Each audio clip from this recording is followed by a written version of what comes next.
அடுத்து நம்ம முக்கியமான ஒரு காரியத்துக்குள்ளே நம்ம கடந்து போகிறோம். நம்ம தேசத்தை பற்றி பிடிக்கிற ஒரு பெரிய ஆபத்து, அதோடைய திரைமறைவு காரியங்களை நீங்கள் அறிந்து கொள்ள வேண்டும். அதை நீங்கள் புரிஞ்சு நீங்கள் ஜெபிக்கணும். அப்படிப்பட்ட காரியங்கள் சென்னைக்குள்ளே வருகிறது போல நீங்கள் கண்டால், தமிழ்நாட்டுக்குள்ளே வர்ற மாதிரி பார்த்தா, இந்தியாவுக்குள்ளே வர்ற மாதிரி பார்த்தா, உடனே நீங்கள் உங்களுடைய ஜெபம் என்ற ஆயுதத்தை எடுத்து அதை தடை செய்து நீங்கள் ஜெபிக்க வேண்டும். ஆப்பிரிக்காவில் எவ்வளோ பெரிய கள்ள ஊழியக்காரர்கள் எழும்பி இந்த மாதிரியான மாய வித்தைகள் செய்து ஜனங்களை நம்ப பண்ணி கொண்டிருந்தாலும், அவர்கள் இந்தியாவுக்குள்ளே வந்து கால் வச்சு பார்த்தா கூட அவர்களால் இங்கே வேரூன்ற முடியவில்லை. அல்லேலூயா. யாரோ வர்றாங்க, வந்த உடனே ஏதாவது அப்படியே சொல்லி அவனை அது மேலே வர விடாமல் ஆக்கிடுறோம். நம்ம அவர்கள் வந்து பார்க்கிறார்கள், இந்தியாவிலையும் இப்படி ஜனங்கள் இருக்கிறாங்க, நம்ம அங்கே போய் இப்படி அற்புதம் செய்து காண்பிக்கலாம் அப்படின்னு சொல்லி உள்ள வந்து ஒரு சில சபைகளில் குறி வைக்கிறாங்க. அதோட முடிஞ்சிருது. ஏன் இப்படி முடியுது தெரியுமா? அவர்களை வரவிடாமல் தடை செய்கிற ஜெபிக்கிற ஜெப வீரர்கள் நாம் எழும்பி இருக்கிறோம். ஆன்டிவைரஸ் போட்ட மாதிரி, கம்ப்யூட்டரில் ஆன்டிவைரஸ் போட்டால் எப்படி இருக்கும், அது மாதிரி கர்த்தர் உங்களை ஆன்டிவைரஸ் மாதிரி உங்களை தேசத்தில் போட்டு வச்சிருக்கிறார். ஒரு வெளி தேசத்துல இருந்தோ வெளி இடத்துல இருந்தோ ஒரு வைரஸ் உள்ள வந்தா நீங்க ஒரு சுத்து ஆரம்பிச்சீங்கன்னா எல்லாத்தையும் க்ளோஸ் பண்ணி கிளீன் பண்ணிடும். அல்லேலூயா. அதுக்குதான் கர்த்தர் உங்களை தேர்வு செய்திருக்கிறார். நீங்கள் காண்கிற எந்த வித்தியாசமான இயேசுவோடு இணைக்காத கள்ளத்தனமான காரியங்கள் கிறிஸ்தவர்களுக்கு நடுவில் விதைக்கப்படுவதற்கு சாத்தான் முயற்சித்தாலும், நீங்க மிக கவனமாக அதை பார்த்து நீங்கள் முதல்ல விளங்கி கொண்டு அதற்கு பிறகு அதற்காக ஜெபித்து அது பரவாதபடிக்கு தடை செய்வது உங்கள் கைகளில் கர்த்தர் கொடுத்திருக்கிற ஒரு பெரிய பொறுப்பாக இருக்கிறது. அல்லேலூயா. நான் சொன்ன மாதிரி நீங்கள் யாரு? ஆன்டிவைரஸ். கம்ப்யூட்டரில் போட்டு வைப்போம்ல ஆன்டிவைரஸ், உள்ள போட்டிங்கன்னா போதும், ஏதாவது வைரஸ் இருந்தால் ஒரு சுற்றி ஒன்றும் இல்லாமல் ஆக்கிரும். நீங்கள் கிரியை செய்து ஜெபிக்க ஆரம்பித்தா தேசத்தில் வருகிற சாத்தானுடைய தீமைகள் மறைந்து போய்விடும், அல்லது அது அப்புறப்படுத்தப்பட்டுவிடும், அதன் வாய் கட்டப்பட்டு விடும். இப்போ தேசத்தில் வருகிற ஒரு புதிய காரியம், அதை நம்ம தெரிந்து கொள்ளணும். அதுக்கு முன்னால் நீங்கள் தெரிந்து கொள்ள வேண்டிய காரியம் என்னன்னா, இயேசுவின் பெயரால் செய்யப்படுகிற எல்லாமே இயேசுக்காக செய்யப்படுகிறது என்கிற எண்ணத்தை மாற்றிக்கொள்ள வேண்டும். இயேசுவின் பெயரைத்தானே சொல்றாங்க. இயேசுவின் பெயரால் செய்யப்படுகிற எல்லாமே இயேசுக்காக செய்யப்படுகிறது அல்ல. இயேசுவின் பெயரை வச்சு செய்யலாம், ஆனா அதை இயேசுக்காக செய்கிறார்களான்னு நீங்க பார்க்கணும். நான் சொல்றது புரியுதா உங்களுக்கு? சில நேரத்தில் நான் சொற்றொடர்களை அப்படி மாற்றி சொல்லும்போது நீங்க குழம்பிடக்கூடாது. இயேசுக்காக செய்வது வேறு, இயேசுவின் நாமத்தை கொண்டு செய்வது வேறு. இயேசுவின் பெயரை வச்சு செய்கிறாங்கிறதுக்காக அவர்கள் அதை இயேசுக்காக செய்கிறார்கள் என்கிற எண்ணத்தை நீங்கள் மாற்றிக்கொள்ள வேண்டும். அவன் உண்மையிலே இயேசுக்காக செய்கிறானா என்பதை நீங்கள் பார்க்க வேண்டும். அவங்களே இயேசுவின் பெயரால் தான் நாங்கள் சொல்றாங்க. ஆமா, இயேசுவின் பெயரால் தான் தண்ணி தெளிக்கிறாங்க, இயேசுவின் பெயரால் தான் புல்லு திங்க சொல்றாங்க, இயேசுவின் பெயரால் தான் அவர்களை ஆடுகளை போல நடக்க சொல்றாங்க, இயேசுவின் பெயரால் தான் சொல்றாங்க. அதை அவர்கள் இயேசுக்காக செய்யவில்லை, தங்களுக்காக செய்கிறார்கள். அவருடைய தேவன் வயிறு என்று வேதம் சொல்லுகிறது.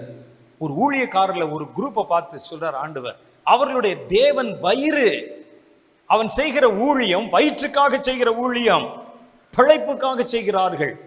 அது மாதிரி சில காரியங்கள் வெளி போர்வையில லேபிள் நல்லது மாதிரி தெரியும். இயேசு என்ற பெயர் நல்லதுதான், ஆனா இயேசுவின் பெயர்ல செய்யப்படுகிற எல்லாமே நல்லதல்ல. நீ அதையும் பார்த்துக்கணும். நாங்க இயேசு தாங்க சொல்றோம், கையில பைபிள் தான் வச்சிருக்கிறோம், ஆனா இயேசுக்காக செய்யவில்லை. அதை யாருக்காக செய்கிறோம் என்பது முக்கியம். அதே போல ஒரு காரியம் ஒற்றுமை என்பது, ஐக்கியம் என்பது. ஐக்கியம், ஒற்றுமை என்ற வார்த்தை நல்லது, ஆனா நல்ல விஷயத்துக்காக ஒற்றுமைப்படுவதுதான் நல்லது.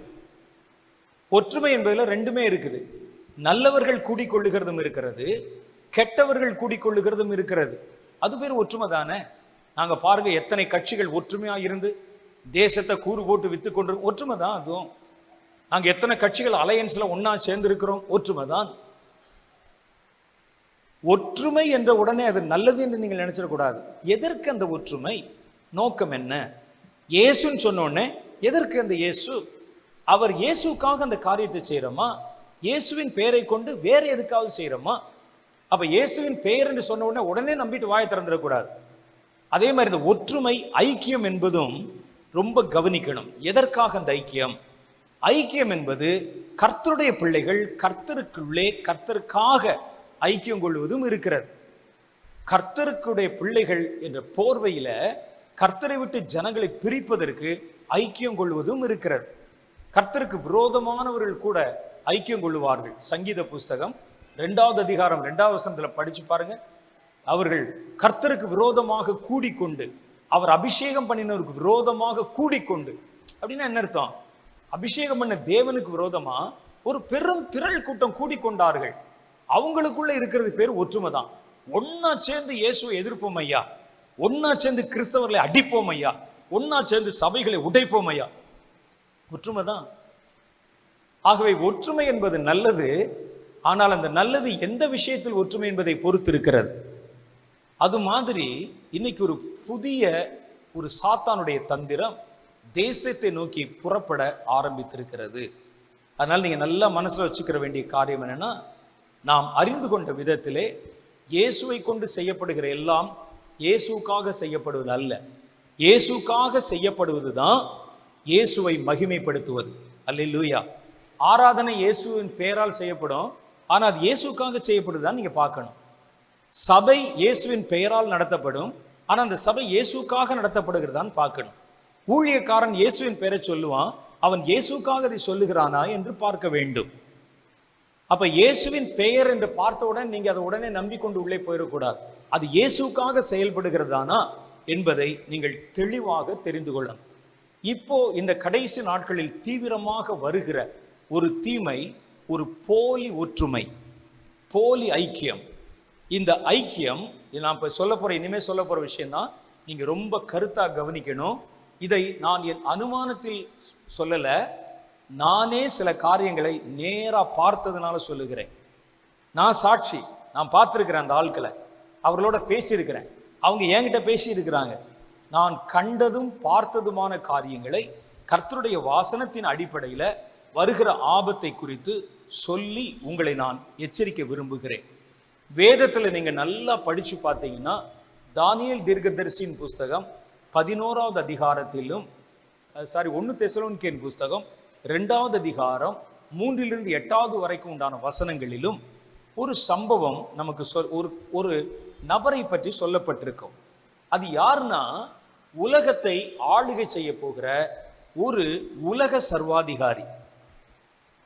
அவனை பற்றி சொல்லப்பட்டிருக்கும். தானியேல்ல 11வது அதிகாரத்தில் படிச்சு பாருங்க, அவன் எப்படி இருப்பான். உலக ஆளுநர் என்று நம்ம வேணா பேர் வைத்துக் கொள்ளலாம். உலக ஆளுநர். உலகத்தில் இருக்கக்கூடிய ஜனங்களை ஒரே குடையின் கீழ் ஆளுமை செய்கிற ஒரு மனிதனுடைய ரூபத்துல சாத்தான் வெளிப்பட போகிறான் என்பதை வேதம் அநேக இடங்களில் சொல்லி இருக்கிறது. அவனுடைய அடையாளம் எப்படி இருக்கும், அவன் எப்படி வருவான், அவன் என்ன பேசுவான், அவன் என்ன செய்வான், அவன் ஜனங்களுக்கு விரோதமா என்னென்ன காரியங்களெல்லாம் நிறைவேற்றுவான் என்று அங்கே சொல்லப்பட்டிருக்கிறது நம்ம பார்க்கிறோம். நம்ம அந்த வசனத்தை எடுத்து வாசித்து பார்க்கலாம். 2 தெசலோனிக்கேயர் புஸ்தகம் 2வது அதிகாரம்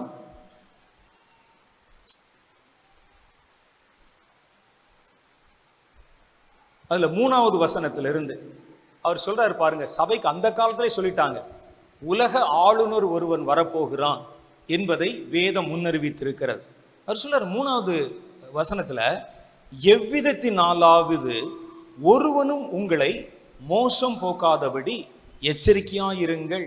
ஏனெனில் விசுவாச துரோகம் முந்தி நேரிட்டு கேட்டின் மகனாகிய பாவ மனுஷன் வெளிப்பட்டால் ஒழிய அந்த நாள் வராது. எந்த நாள்?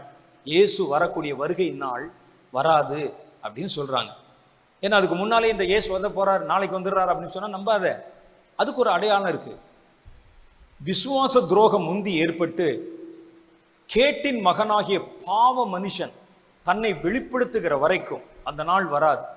அப்படின்னா இதுல இருந்து நமக்கு என்ன தெரியுதுன்னா, இயேசுவின் வருகைக்கு முன்னால கேட்டின் மகன் என்று சொல்லுகிற பாவ மனுஷன் தன்னை வெளிப்படுத்தணும், அவன் வெளியே வரணும். அவன் யாரு, அவன் எப்படி இருப்பான்? கீழே நீங்க படிச்சு பாருங்க.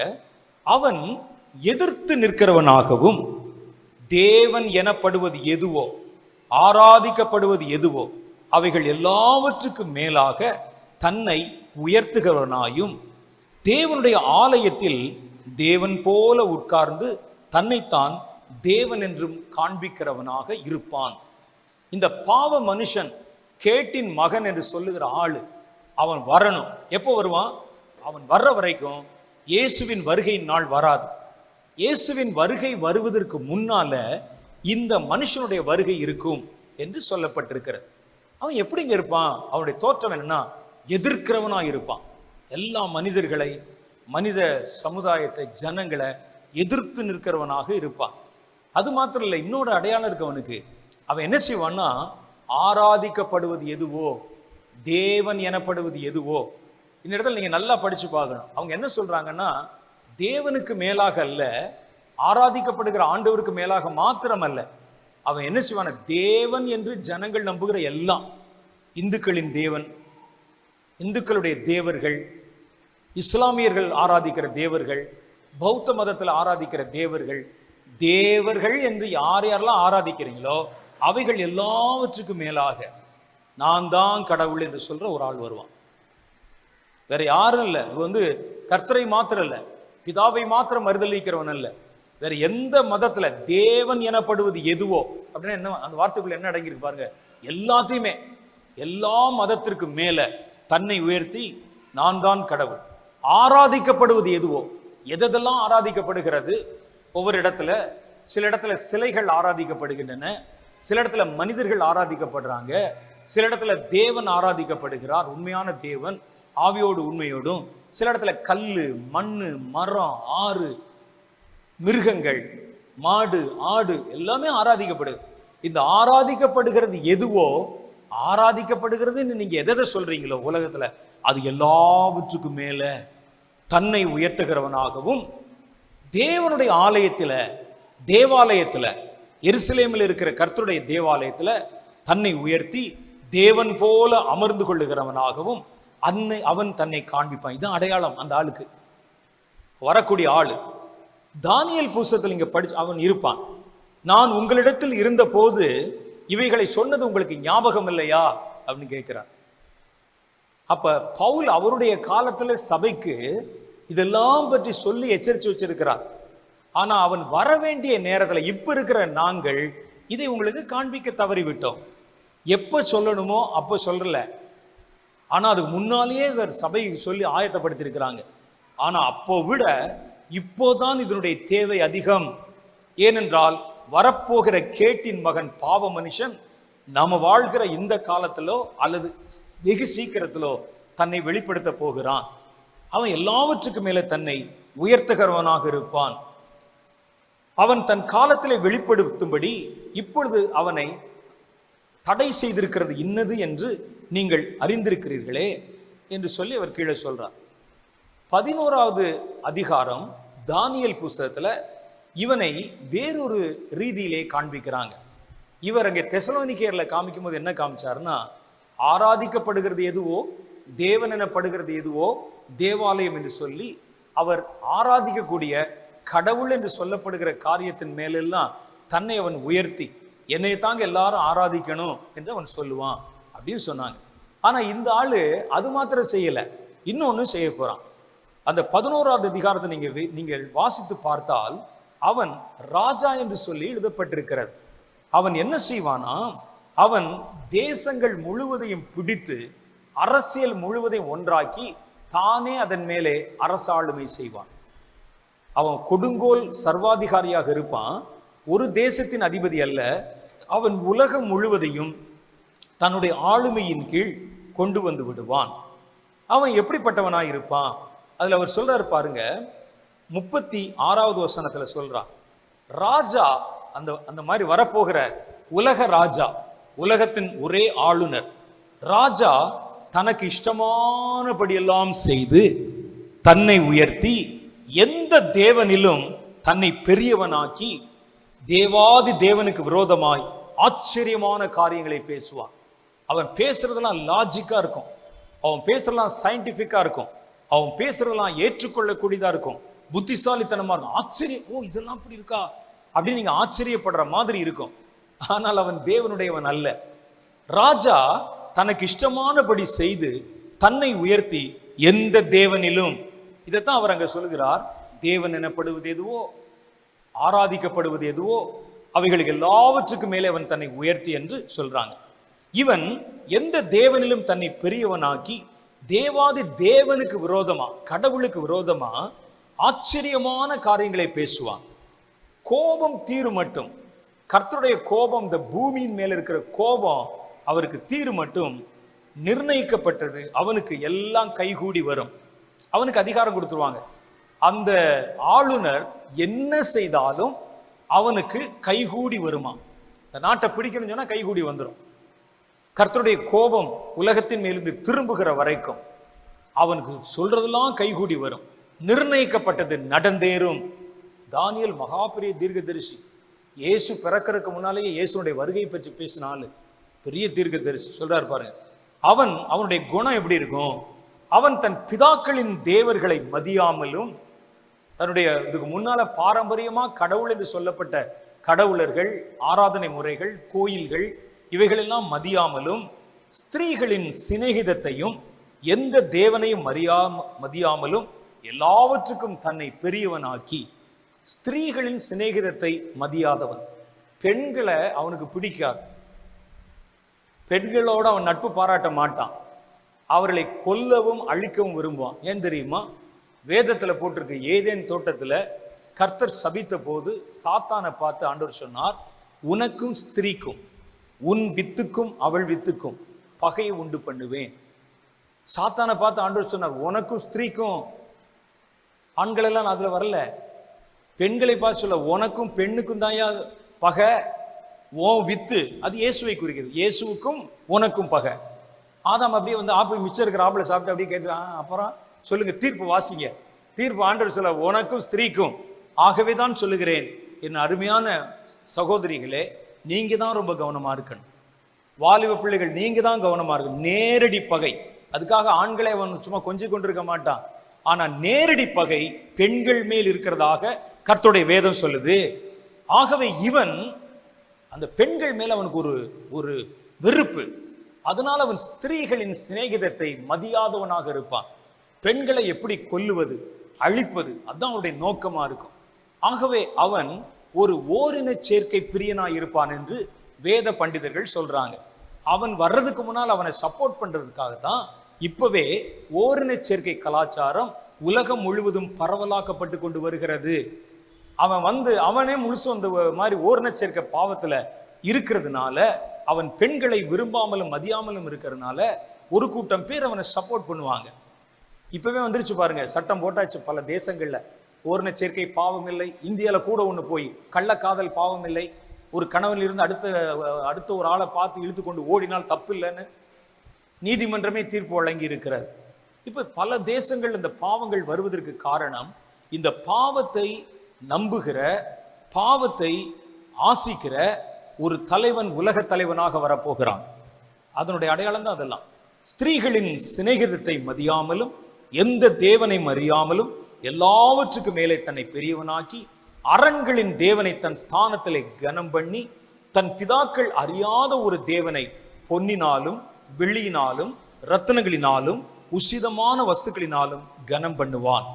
இதுவரைக்கும் கடவுள் என்று யாருக்குமே தெரியாத ஒரு கடவுளை இவர் புதுசாக கொண்டாந்து இன்ட்ரோடியூஸ் பண்ணுவார்.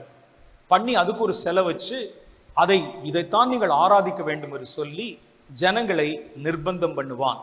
அவன் அரணிப்பான கோட்டைகளுக்காகவும் அந்நிய தேவனுக்காகவும் செய்வது என்னவென்றால், அவைகளை மதிக்கத்தக்கவர்களுக்கு மகா கனம் உண்டாக்கி, அவன் கொண்டு வர மதம், ரிலிஜன், அவன் கொண்டு வர சாமி, கடவுள், அவன் ஏற்படுத்தி வைத்த விக்கிரகம், சொரூபம், இவைகளை யார் வணங்குகிறார்களோ, ஏற்றுக்கொள்ளுகிறார்களோ, ஊழியம் செய்கிறாங்களோ அவங்களுக்கு பெரிய கனத்தை உண்டாக்கி, அவர்கள் அநேகரை ஆளும்படி செய்து, அவங்களுக்கு தான் போஸ்டிங்கே கொடுத்து, அவங்கள தான் பிரசிடென்ட்டுகளாக மாற்றி, அவர்களை தான் எம்எல்ஏக்களும் எம்பிக்களுமாக மாற்றி, அவர்களை தான் அதிகாரிகளாக மாற்றி, அவர்களுக்கு தேசத்தை கிரயத்துக்காக பங்கிடுவான். அப்படிப்பட்ட ஆட்களுக்காக நாட்டையே பங்கு வைப்பானாம். அப்படிப்பட்ட ஆள்லாம் இப்ப நீங்க ஏன் சிரிக்கிறீங்கன்னு எனக்கு தெரியல. நான் அரசியல் பேசலையா, வசனம் பேசி கொண்டிருக்கிறேன். நாட்டையே ஒரு கூட்டத்திற்காக பங்கு வைக்கிறவர்கள், ஒரு சில குடும்பங்களுக்காக போடுற சட்டத்தெல்லாம் பார்த்தீங்கன்னா அவர்கள் வாழ வேண்டும், அவர்கள் ஆள வேண்டும், அவர்கள் தான் சம்பாதிக்க வேண்டும், அப்படி போடுற கலாச்சாரம் இப்பவே ஏன் வருதுன்னு கேட்டா, இனி வரக்கூடிய அந்த ராஜா, கொடிய ராஜா இதைத்தான் இனி பகிரங்கமாய் செய்ய ஆரம்பிப்பான். தன் கடவுளை, தான் உண்டாக்கின மதத்தை, தான் உண்டாக்கின சொரூபத்தை பணிந்து கொண்டவன், சேவிக்கிறவன், ஊழியம் செய்கிறவன், பரவ செய்கிறவன் எவனோ அவனுக்கு ஸ்தானங்களை கொடுத்து, நல்லா நீங்க படிச்சு பாருங்க, வீட்டில் போய் நல்லா படிங்களேன். அந்த அதிகாரத்தை நிறைய விஷயம் போட்டிருக்கும். இன்னும் அதுல என்ன போட்டிருக்குன்னா, அவர்களை மகா கனம் உண்டாக்கி இந்த தேசத்துல அவன் தான் உயர்ந்தவன், பெரியவன் என்று அவனுக்கு கொடுத்து, அவர்கள் அநேகரை ஆளும்படி அவர்களை செய்து, அவர்களுக்கு தேசத்தை கிரயத்துக்கு பங்கிடுவான். அவங்ககிட்ட பணத்தை வாங்கிட்டு தேசத்தை அவங்ககிட்ட கொடுத்துருவான்.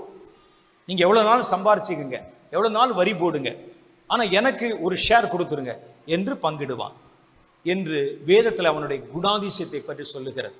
இதிலிருந்து நமக்கு தெரிவது என்னவென்றால், இப்போது தேசங்கள் அரசியல் ரீதியிலும், தேசங்கள் என்ற அடிப்படையிலும், மத ரீதியிலும் பிளவுபட்டிருக்கிறது. ஆனா ஒருவன் இந்த உலகம் முழுவதையும் ஆளுமை செய்யணும்னா அவன் முதல்ல என்ன செய்யணும்னா, சில முக்கியமான காரியங்கள் எல்லாம் ஒன்றாக்க வேண்டும். தனித்தனியா பிரிஞ்சிருந்தா ஆளுமை செய்ய முடியாது, எல்லாத்தையும் ஒன்னாக்கணும். இன்னைக்கு அரசியல், இந்தியாவில் ஒரு அரசியல் இருக்குது, அமெரிக்காவில் ஒரு அரசியல் இருக்குது, இந்தியாவில் ஒரு சட்டம் இருக்கிறது, அமெரிக்காவில் ஒரு சட்டம் இருக்கிறது, ஆஸ்திரேலியாவில் வேற ஒரு சட்டம் இருக்கிறது, துபாய் போன்ற தேசங்கள்ல வேற ஒரு சட்டம் இருக்கிறது. இப்படி வெவ்வேறு சட்டங்கள் இருந்தா ஒரே ஆளுநர் தோன்ற முடியாது. அப்ப என்ன செய்யணும், அரசியல் ரீதியிலே தேசங்கள் எல்லாம் ஒருங்கிணைக்கிற ஒரு பணி. இந்த ஆளுநர் இயேசு வருவதற்கு முன்னால இவன் வருவான் என்று வேதத்தில் 2 தெசலோனிக்கேயர் புத்தகத்துல வாசிச்சோம். இயேசு வருகிற அந்த வருகை நாட்களுக்கு முன்பாக இந்த அக்கிரமக்காரனுடைய வருகை இருக்கும் என்று எழுதியிருக்கிறார். அப்ப 2 பேருடைய வருகை இந்த பூமியில நடக்க போது. ஒன்னு இயேசுவின் வருகை, அதற்கு முன்பாக இந்த பொல்லாத அக்கிரமக்கார ஆளுநரின் வருகை. அப்ப இயேசுவின் வருகைக்காக எப்படி பூமியில ஆயத்தங்கள் செய்யப்படுதோ, அதே மாதிரி உலகத்தை ஆளுகை செய்கிற ஆளுநருக்காக ஒரு ஆயத்தம் உங்களை சுற்றிலும் நடந்து கொண்டே இருக்கிறது. இப்ப கார்டு கொடுக்குறாங்கன்னா சும்மா இல்ல, உங்களுக்கு சிப்பு பதிக்கிறாங்கன்னா சும்மா இல்ல, எல்லாவற்றையும் ஒன்றாக்குகிறாள் என்றால் சும்மா இல்ல. இதுக்கு பின்னால வேறொரு பெரிய கிரியை நடந்து கொண்டிருக்கிறது. உங்களை சுற்றிலும் அது தீவிரமாய் பரவி கொண்டு வருகிறது. வேதத்தை படிச்சு பார்த்து என்ன நடக்கிறது புரிந்து கொண்டவனுக்கு தவிர தேசத்தில் நடக்கிற காரியங்களுக்கு மற்ற எவனுக்கும் அர்த்தம் தெரியாது. நல்லதுதானுங்க நடக்குது, ஒற்றுமையாத்தானே இருக்கு சொல்றாங்க, நல்லதுக்குத்தான காரியங்கள் நடத்துகிறார்கள், இதெல்லாம் நம்ம எல்லாம் ஒன்னா இருக்குன்னு தானே சொல்றாங்க, பல தேசங்கள் ஒருங்கிணைக்கப்பட்டால் நல்லது தானே அப்படின்லாம் நம்ம நினைக்கும்படிக்கு காரியங்கள் நடந்தே வருவது உலகம் முழுவதும் ஒரே குடையின் கீழ் கொண்டு வந்து அந்த உலகத்தை ஆளுகை செய்ய போகிற ஒரு ராஜாவுக்காக, ஒரு சர்வாதிகாரிக்காக, உலகம் முழுவதும் ஆளுமை செய்ய போகிற ஒரு ஆளுநருக்காக செய்யப்படுகிற ஆயத்தம். இந்த ஆளுநரை கர்த்தருடைய வேதம் அந்தி கிறிஸ்து என்று சொல்லுகிறது. அந்தி கிறிஸ்து என்றால், அந்தி என்ற தமிழ் வார்த்தைக்கு நம்ம என்ன பொருள் வச்சுக்கிறோம்னா, அந்தி சாய்கிற நேரம், அந்தி சந்தி மத்தியானம் அப்படின்னு சொல்லுவோம். அந்த அந்தி அல்ல, இது ஆன்டி கிரைஸ்ட்னு சொல்றாங்க பாருங்க, அதனுடைய மென்மைப்படுத்தப்பட்ட தமிழ் வடிவம். எப்படி ஜான் என்பதை யோவான்னு சொல்றோமோ அது மாதிரி ஆன்டி கிரைஸ்ட் என்றால் கிறிஸ்துவுக்கு எதிரானவன் என்பது அதனுடைய பொருள். அந்த ஆளுநருக்கு வேதம் கொடுக்கிற பேரு, அவனுக்கு உண்மையிலே வரும்போது அவனுக்கு வேற பேர் இருக்கும், ஆனா அவனுக்கு வேதம் கொடுக்கிற பேரு அந்தி கிறிஸ்து. அவன் உலகத்துக்கு வருகிறான். இயேசு எப்படி உலகத்துக்கு வருவது உண்மையோ அதே போல அந்தி கிறிஸ்து வரப்போவது உறுதி. ஏன்னா 2 தெசலோனிக்கேயர் புத்தகத்துல சொல்றாங்க, அவன் முதல்ல வந்தால் ஒழிய இயேசுவினுடைய வருகை நாள் வராது. அவன் வருகிற வரைக்கும் அந்த நாள் வராது. அப்ப இயேசுவின் வருகைக்கு முன்னால உலகத்தின் ராஜ்யங்கள் இணைக்கப்பட்டு ஒற்றுமைப்படுத்தப்பட்டு அதன் மேல் ஒரு ஆளுநர் அமர்ந்து விடுவான். அந்த ஆளுநர் வருகிற நாட்கள் சமீபமா இருக்கிறதுனால அவனுக்கு பாதையை செவைப்படுத்தவும் அவனுடைய காரியங்களை ஆயத்தப்படுத்தவும் இப்போதே உலகத்தில் ஆயத்த பணிகள் நடந்து கொண்டிருக்கிறது. வேதத்தில் நீங்க இவனுக்கு கொடுக்கப்பட்ட பெயர், இது ஒரு சிங்கிள் நபருக்கு கொடுக்கப்பட்ட பெயர் ஆன்டி கிரைஸ்ட், அந்தி கிறிஸ்து என்பது.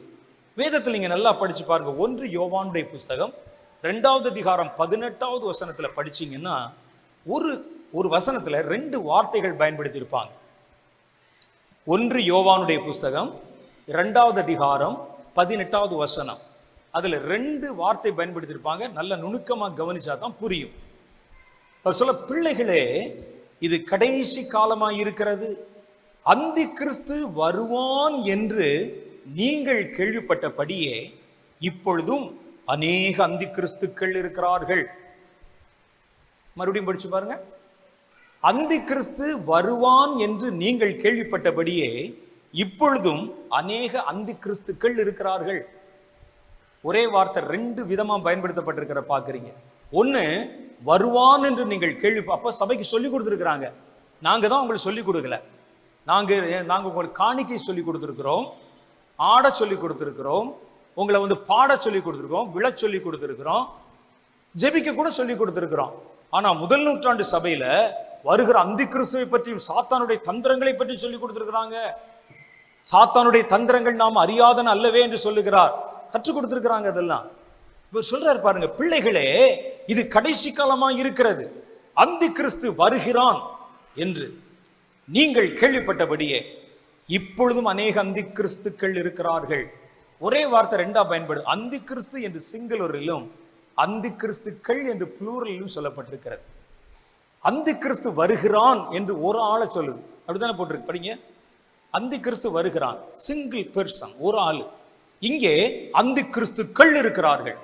அப்ப அந்தி கிறிஸ்து என்றால் யார், அந்தி கிறிஸ்துக்கள் என்றால் யார் என்று ஒரு கேள்வி வருகிறது. அந்தி கிறிஸ்து என்பது கிறிஸ்துவுக்கு எதிரானவன் என்பது பொருள். கிறிஸ்துவுக்கு எதிரான ஒருவன் ஆளுநராய் இந்த உலகத்துல வர்றதுக்கு முன்னால அவனுக்கு வழியை செவ்வாய்ப்படுத்துவதற்கு அந்தி கிறிஸ்துவின் ஆவியை பெற்றுக்கொண்டு இயங்குகிற மனிதர்கள் இருக்கிறாங்க பாருங்க, அவர்களுக்கு பேர் அந்தி கிறிஸ்துக்கள். இவர்கள் வரப்போகிற அந்தி கிறிஸ்து அல்ல. வரப்போகிற அந்தி கிறிஸ்துவுக்கு உலகத்தை ஆயத்தப்படுத்துறவங்க இப்பவே ஆயத்தப்படுத்தி கொடுப்பாங்க, அப்பதான் அவர் வர முடியும். அப்ப 2 பதம் உபயோகப்படுத்தப்பட்டிருக்கு பாத்தீங்களா. அந்தி கிறிஸ்து வருகிறான், அந்தி கிறிஸ்துகள் இருக்கிறார்கள். எதுக்கு இருக்கிறாங்க இவங்க, என்ன பண்ண போறாங்க அவங்க? வரப்போகிற அந்தி கிறிஸ்துவுக்காக அவர்கள் அப்படி ஆயத்தப்படுத்தி கொண்டே வருகிறார்கள்.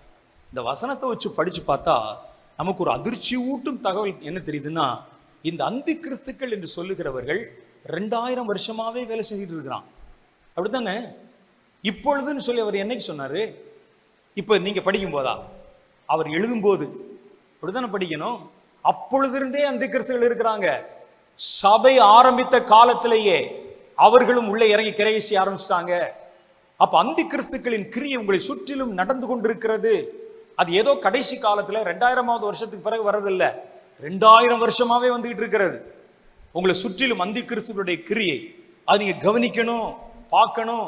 கிறிஸ்துவுக்கு எதிரான கிரியைகள், கிறிஸ்துவுக்கு எதிரான நஞ்சை சபையிலே கலப்பது போன்ற காரியங்களை செய்யறாங்க. இவங்க எதுக்கு இப்ப இருந்தே இருக்கிறாங்க? எப்படி 2000 வருஷத்துக்கு பின்னால வரப்போற இயேசுவின் வருகைக்கு ஜனங்களை ஆயத்தப்படுத்துவதற்கு கிறிஸ்துவின் ஆவியானவர் 2000 வருஷமா கிரியை செய்யறாரோ, அதே மாதிரி வரப்போகிறவனாகிய அந்தி கிறிஸ்துவுக்கு கிரியை செய்வதற்கு 2000 வருஷமாக அந்தி கிறிஸ்துக்கள் கிரியை செய்து கொண்டிருக்கிறார்கள். அப்ப இப்பதான் அவங்க ரொம்ப தீவிரமாய் கிரியை செய்ய ஆரம்பிக்கிறாங்க.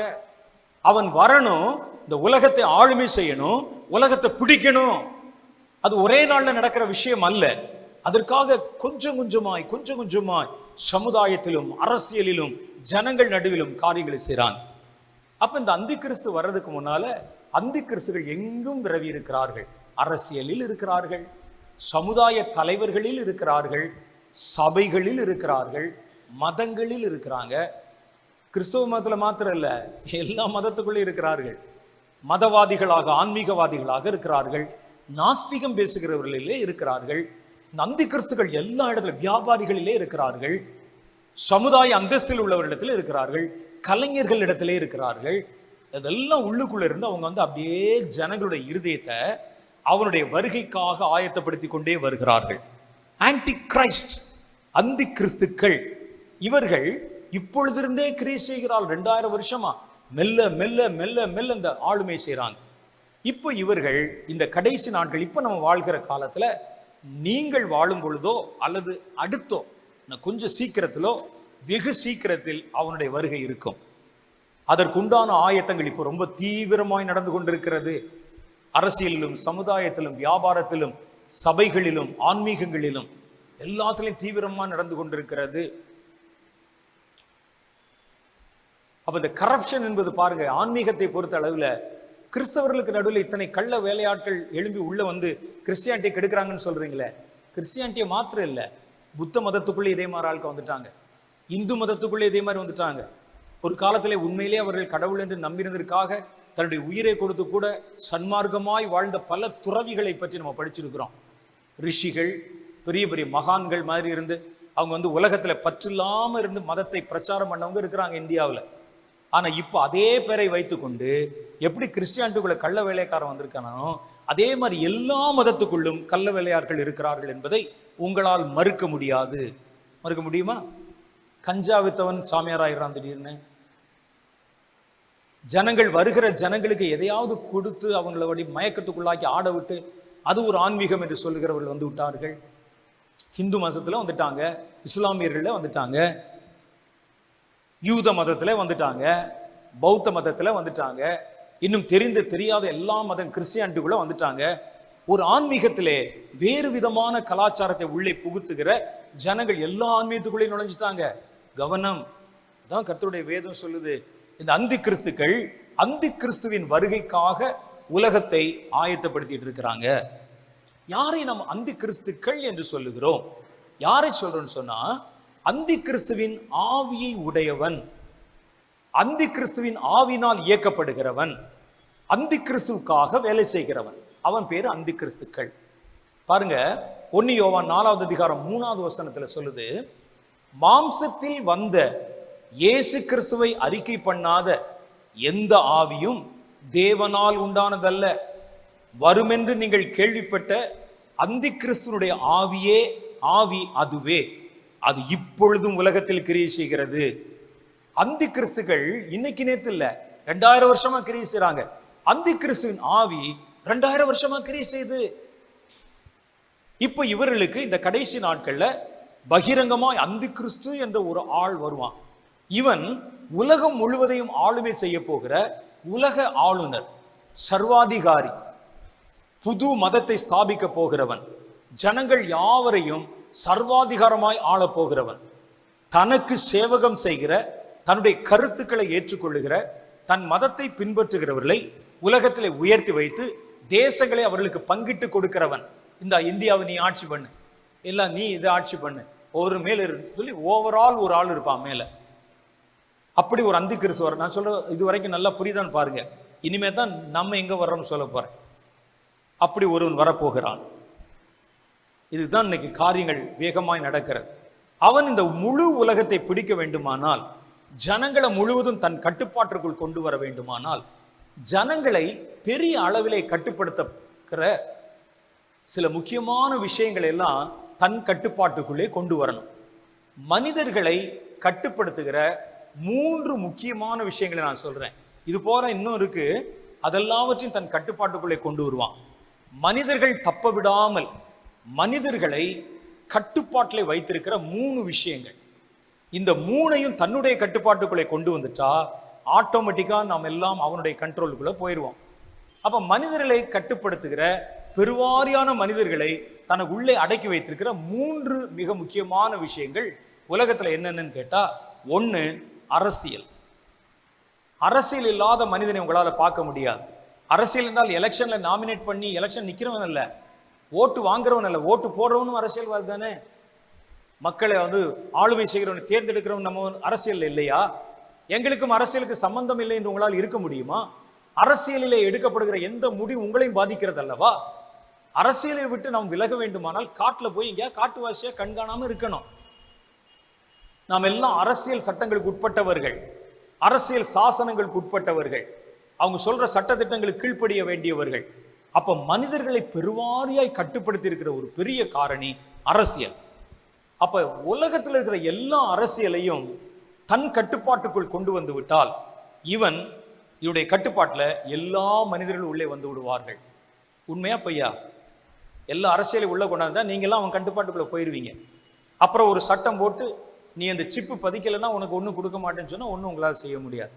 2வது காரியம், மனிதர்களை கட்டுப்படுத்துகிற ஒரு விஷயம் வியாபாரம். வியாபாரத்துக்குள்ள மெர்ச்சன்டைஸ், வியாபாரத்துக்குள்ள சிக்காத மனிதனே இல்லை.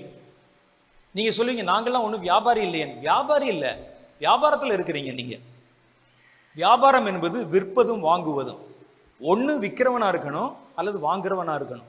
ரெண்டு பேருமே வியாபாரத்துக்கு உட்பட்டவர்கள். வியாபாரத்துக்கு கீழே தான் நம்ம எல்லாம் வர்றோம். வியாபாரத்துக்கு நீங்கள் எவ்வளவு தூரம் கட்டுப்பட்டிருக்கிறீர்கள் என்பதை தெரிய வேண்டுமானால் திடீர்னு ஒரு பந்து வந்து விட்டது என்று வைத்துக் கொள்ளுங்கள். அப்பதான் தெரியும் நீங்க வியாபாரத்துக்குள்ள எவ்வளவு தூரம் கட்டப்பட்டிருக்கிறீர்கள் என்று. ஈ காக்காயே ஓடாது. பாரத் பந்த், காஷ்மீர்ல இருந்து கன்னியாகுமரி வரைக்கும் பந்த்.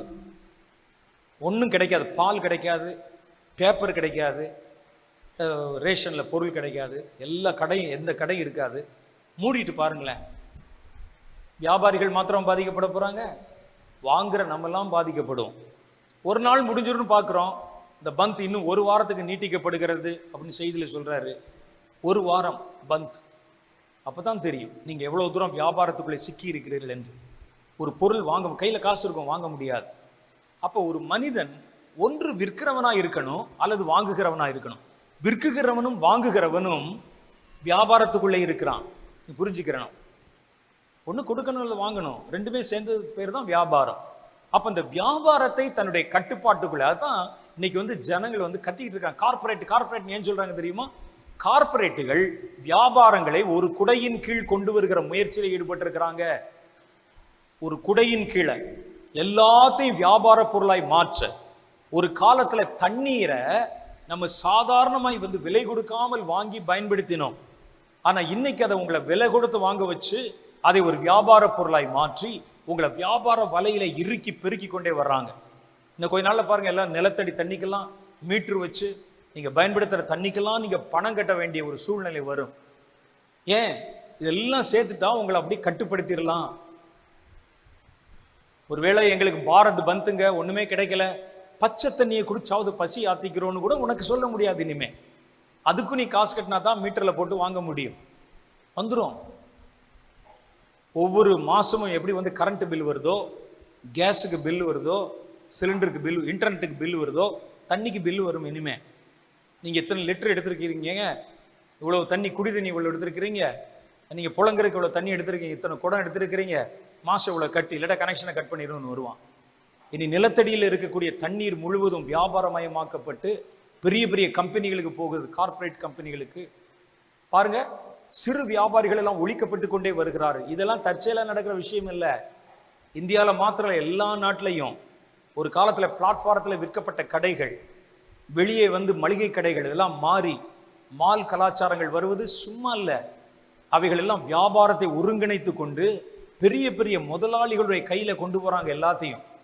நீங்க இப்போ வந்து நீங்க விரும்பினால் கூட நீங்கள் என்ன செய்வீங்கன்னா, ஆட்டோமேட்டிக்கா அந்த வெளியே விற்கக்கூடிய பொருள்கள் மளிகை கடையில போய் இத்தனை கிராம் மிளகு குடு, சீரகம் குடுன்னு வாங்கின காலமெல்லாம் போய் பாக்கெட்ல ஆல்ரெடி அடைக்க வைக்கப்பட்டிருக்கிறவைகளை மால்ல போய் வாங்குற கலாச்சாரத்துக்குள்ள வந்துட்டோம். அந்த வியாபாரிகள் எல்லாம் அழிப்பதும் அவர்களை துரத்துவதும் தீவிரமாய் நடைபெற்று வருகிறது. வியாபாரத்தை உள்ள கட்டுப்பாட்டுக்குள்ள கொண்டு வரணும். இப்போ ஒரு வியாபாரம் செய்ய வேண்டும் என்று விரும்பினால் கூட அவனுக்கு ஏகப்பட்ட வரிகளை விதித்து அவனால வியாபாரம் செய்ய முடியாம தடைகளை உண்டு பண்ணி பெரிய பெரிய கார்பரேட்டுகளுக்கு கடையை திறந்து வைக்கணும். அப்ப அவங்கள ஆதரவு செய்யணும். இதெல்லாம் வியாபாரத்தை, வணிகமத்தை அப்படி ஒருநிலைப்படுத்துவதற்கு உண்டான ஆயத்தங்கள். பல தேசங்கள் இப்பவே ஆல்ரெடி வந்துருச்சு. வெளியெல்லாம் யாரும் வாங்குறது இல்லை. மாலு, ஷாப்பிங் காம்ப்ளெக்ஸ் இப்படிதான் வாங்குவாங்க. இந்தியாவில் இப்போது தீவிரமாய் பரவி கொண்டு வருகிறது. மூன்றாவது, மனிதர்களை கட்டுப்படுத்துகிற, திரளான மனிதர்களை கட்டுப்படுத்துகிற ஒரு விஷயம் என்னன்னு கேட்டீங்கன்னா, மதம், ஆன்மீகம். ஆன்மீகத்துல வந்து உலகத்துல ஏறத்தாழ 80% 90% பேர் ஆன்மீகத்துல இருக்கிறாங்க. மதம் வேறு வேறையா இருக்கும், ஆன்மீகத்துல இருப்பாங்க. ஆன்மீகம் என்ற பெயர்ல எதை சொன்னாலும் ஜனங்களை சுலபமா ஏமாற்றி விட முடியும். இது இந்தியாவில் மாத்திரம் இல்லை, உலகம் முழுசும். பெரிய பெரிய அமெரிக்கன்ஸ் அமெரிக்காவில் வந்து விஞ்ஞானம் பேசுவான், சயின்ஸ் பேசுவான். இந்த மாதிரி ஏதாவது ஒரு மந்திரவாதி போய் மந்திரத்தோன்னா உடனே அப்படி சரண்டர் ஆயிடுவாங்க. பாருங்க, இந்தியாவில் இருக்க பல ஆசிரமங்களில் வெளிநாட்டுக்காரன் தான் வந்து உட்கார்ந்துருப்பான். நல்லா படித்தவன், PhD வாங்கினவன், பட்டம் வாங்கினவன். ஆன்மீகம் என்பது ஜனங்களை ஈஸியாக இழுத்து கொள்ளக்கூடிய ஒரு விஷயம். அப்ப இந்த 3 விஷயத்தையும், இது போக இன்னும் இருக்குது, அது நமக்கு வேண்டாம். இந்த 3 விஷயங்களையும், பிரதான விஷயங்களை தன் கட்டுப்பாட்டுக்குள்ளே கொண்டு வந்து விட்டால், இந்த உலகத்தில் இருக்கிற மனிதர்கள் முழுவதும் இந்த ஆளுநரின் கட்டுப்பாட்டுக்குள்ளே வந்துருவாங்க. தன்னை அல்லாமல் ஒருவன் யாரையும் ஆராதிக்க கூடாது. தன்னை அல்லாமல் ஒரு பொருளை ஒருவன் விற்கவும் கூடாது, வாங்கவும் கூடாது. தன்னை அல்லாமல் ஒருவன் அரசியலை நிற்கவும் கூடாது, அவன் ஆட்சியில் அமரவும் கூடாது. இதை 3ஐயும் பிடிச்சிட்டா என்ன நடக்கும்னு யோசிச்சு பாருங்க. அந்தி கிறிஸ்து வழியா இல்லாம நீங்க எதையும் வாங்கக்கூடாது, விற்க கூடாது. அந்தி கிறிஸ்து வழி இல்லாம நீங்க எங்கேயும் ஆராதிக்க முடியாது. எந்த மதமா இருந்தாலும் ஆராதிக்க முடியாது. அந்தி கிறிஸ்துவின் வழி இல்லாமல் நீங்கள் எந்த அரசியலும் பண்ண முடியாது. எல்லா அரசியல் தலைவர்களும் அவனுடைய கட்டுப்பாடுகள் அவன் நியமிக்கிறால் தான் இருக்க முடியும். அப்படி ஒரு கட்டத்தை கொண்டு வந்துட்டா, அதன் கீழே இருக்கிற, அரசியலுக்கு கீழே இருக்கிற மக்கள், வியாபாரத்துக்கு உட்பட்ட மக்கள், ஆன்மீகத்துக்கு உட்பட்ட மக்கள், அத்தனை பேரும் இவனுடைய கட்டுப்பாட்டுக்குள்ள வந்துதான் ஆகணும். அதற்கு அந்தி கிறிஸ்துக்கள் என்று சொல்லுகிற அந்தி கிறிஸ்துவின் ஆவியை பெற்றவர்கள் தீவிரமாய் நம் நடுவிலே கிரியை செய்து வர்றாங்க. அரசியலில் ஒற்றுமையை கொண்டு வர்றாங்க. எல்லா தேசத்துக்கும் ஒரே மாதிரி சட்டம் வந்துட்டா எப்படி இருக்கும்? எல்லா நாட்டிலையும், இந்த நாட்டில் என்ன சட்டமோ அதே தாங்க அமெரிக்கா போனாலும், இந்த நாட்டில் எப்படி அரசியலோ அதே மாதிரி தான். அப்புறம் எல்லாருக்கும் ஒரு உலகமயமாக்குற ஒரு கார்டு கொடுத்து, நீங்க அமெரிக்காவில் நடக்கிற தேர்தலில் போய் இங்கிருந்து போய் எலெக்ஷன்ல ஓட்டு போடலாம்னு சொன்னா இன்னும் எப்படி சந்தோஷமா இருக்கும்? இங்க இருக்கிற ரேஷன் கார்டில் அமெரிக்காவில் போய் நீங்க பொருள் வாங்கலாம்னு சொன்னா எப்படி சந்தோஷமா இருக்கும்? இப்போ வந்து ஒரே கார்டு ஒரே நாடு, ஒரே கார்டு ஒரே உலகம். அடுத்த ஸ்லோகன், ஒரே கார்டு ஒரே நாடு. நேற்று சொல்லியிருக்கிறாங்க, ஒரே கார்டு ஒரே நாடு. ஒரு ரேஷன் கார்டு தான். காஷ்மீரில் ஆப்பிள் வாங்குறதுலேருந்து கன்னியாகுமரியில் உப்பு வாங்குற வரைக்கும் வாங்கலாம் ஐயா, எந்த ஊரில் வேணாலும் நீ பயன்படுத்தலாம் அப்படின்னு கொண்டாந்துருக்கிறாங்க. இதுக்கு நீங்கள் போய் அங்கே போய் என்ன வாங்க போகிறீங்களா? எங்கேயாவது போக மாட்டீங்க. ஆனால் நார்த்தில் இருக்கவங்க கீழே வருவாங்க. அவர்கள் வந்து இங்கே இருக்கிற பொருள் எல்லாம் எங்கே வேணாலும் வாங்கலாம். ரேஷன் கார்டுக்காக தன் சொந்த ஊருக்கு போக வேண்டிய அவசியம் இல்லை. அவன் குடியிருக்கிற எந்த ஊரில் வியாபாரம் பண்ணுறான்னு இங்கேயே இந்த ரேஷன் கார்டை பயன்படுத்தலாம். அப்போ அந்த மாதிரி கொண்டு வர மாதிரி ஒரே கார்டு ஒரே நாடு, இனி ஒரே கார்டு ஒரே உலகம் வந்துடும்.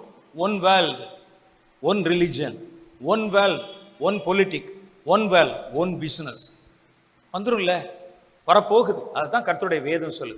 அப்பதான் இந்த உலகத்தை தன் கட்டுப்பாட்டுக்குள் வைத்து ஆள முடியும். அப்ப அரசியல்ல இவன் எப்படி காரியங்களை செய்யறான் பாருங்க. யுத்தங்களை நடத்தி, தேசங்களை தனக்கு கீழ்ப்படுத்தி, அவைகள் எல்லாவற்றின் மேலும் தன்னை ராஜாவாக நிலைநிறுத்துகிறான்.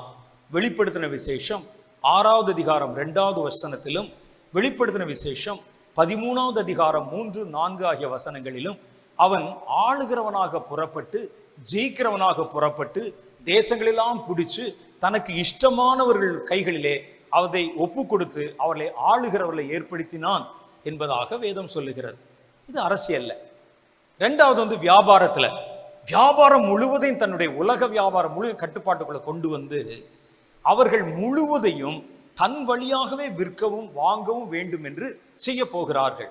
வெளிப்படுத்தின விசேஷம் 13வது அதிகாரம் 16வது வசனம் 17வது வசனம் இனி வரக்கூடிய ஒரு பயங்கரத்தை பற்றி நமக்கு சொல்லுகிறது.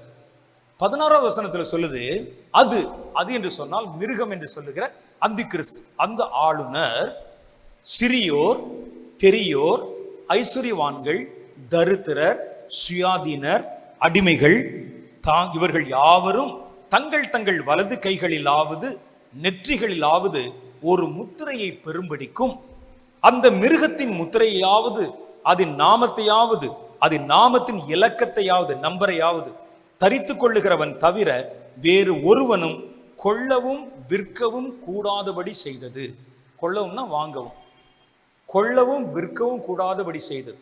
அப்ப உலகம் முழுசும் ஒரு சட்டத்தை கொண்டு வந்து, நாங்க கொடுக்கிற இந்த முத்திரை உங்ககிட்ட இல்லைன்னா நீங்க எதையும் விற்கவும் முடியாது, வாங்கவும் முடியாதுன்னு கொண்டு வரணும்னா, அதுக்கு முன்னால உலகத்தில் இருக்கிற எல்லா வியாபாரமும் யாரோ ஒருவருடைய கட்டுப்பாட்டுக்குள் போக வேண்டும் என்று அர்த்தமாகிறது அல்லவா?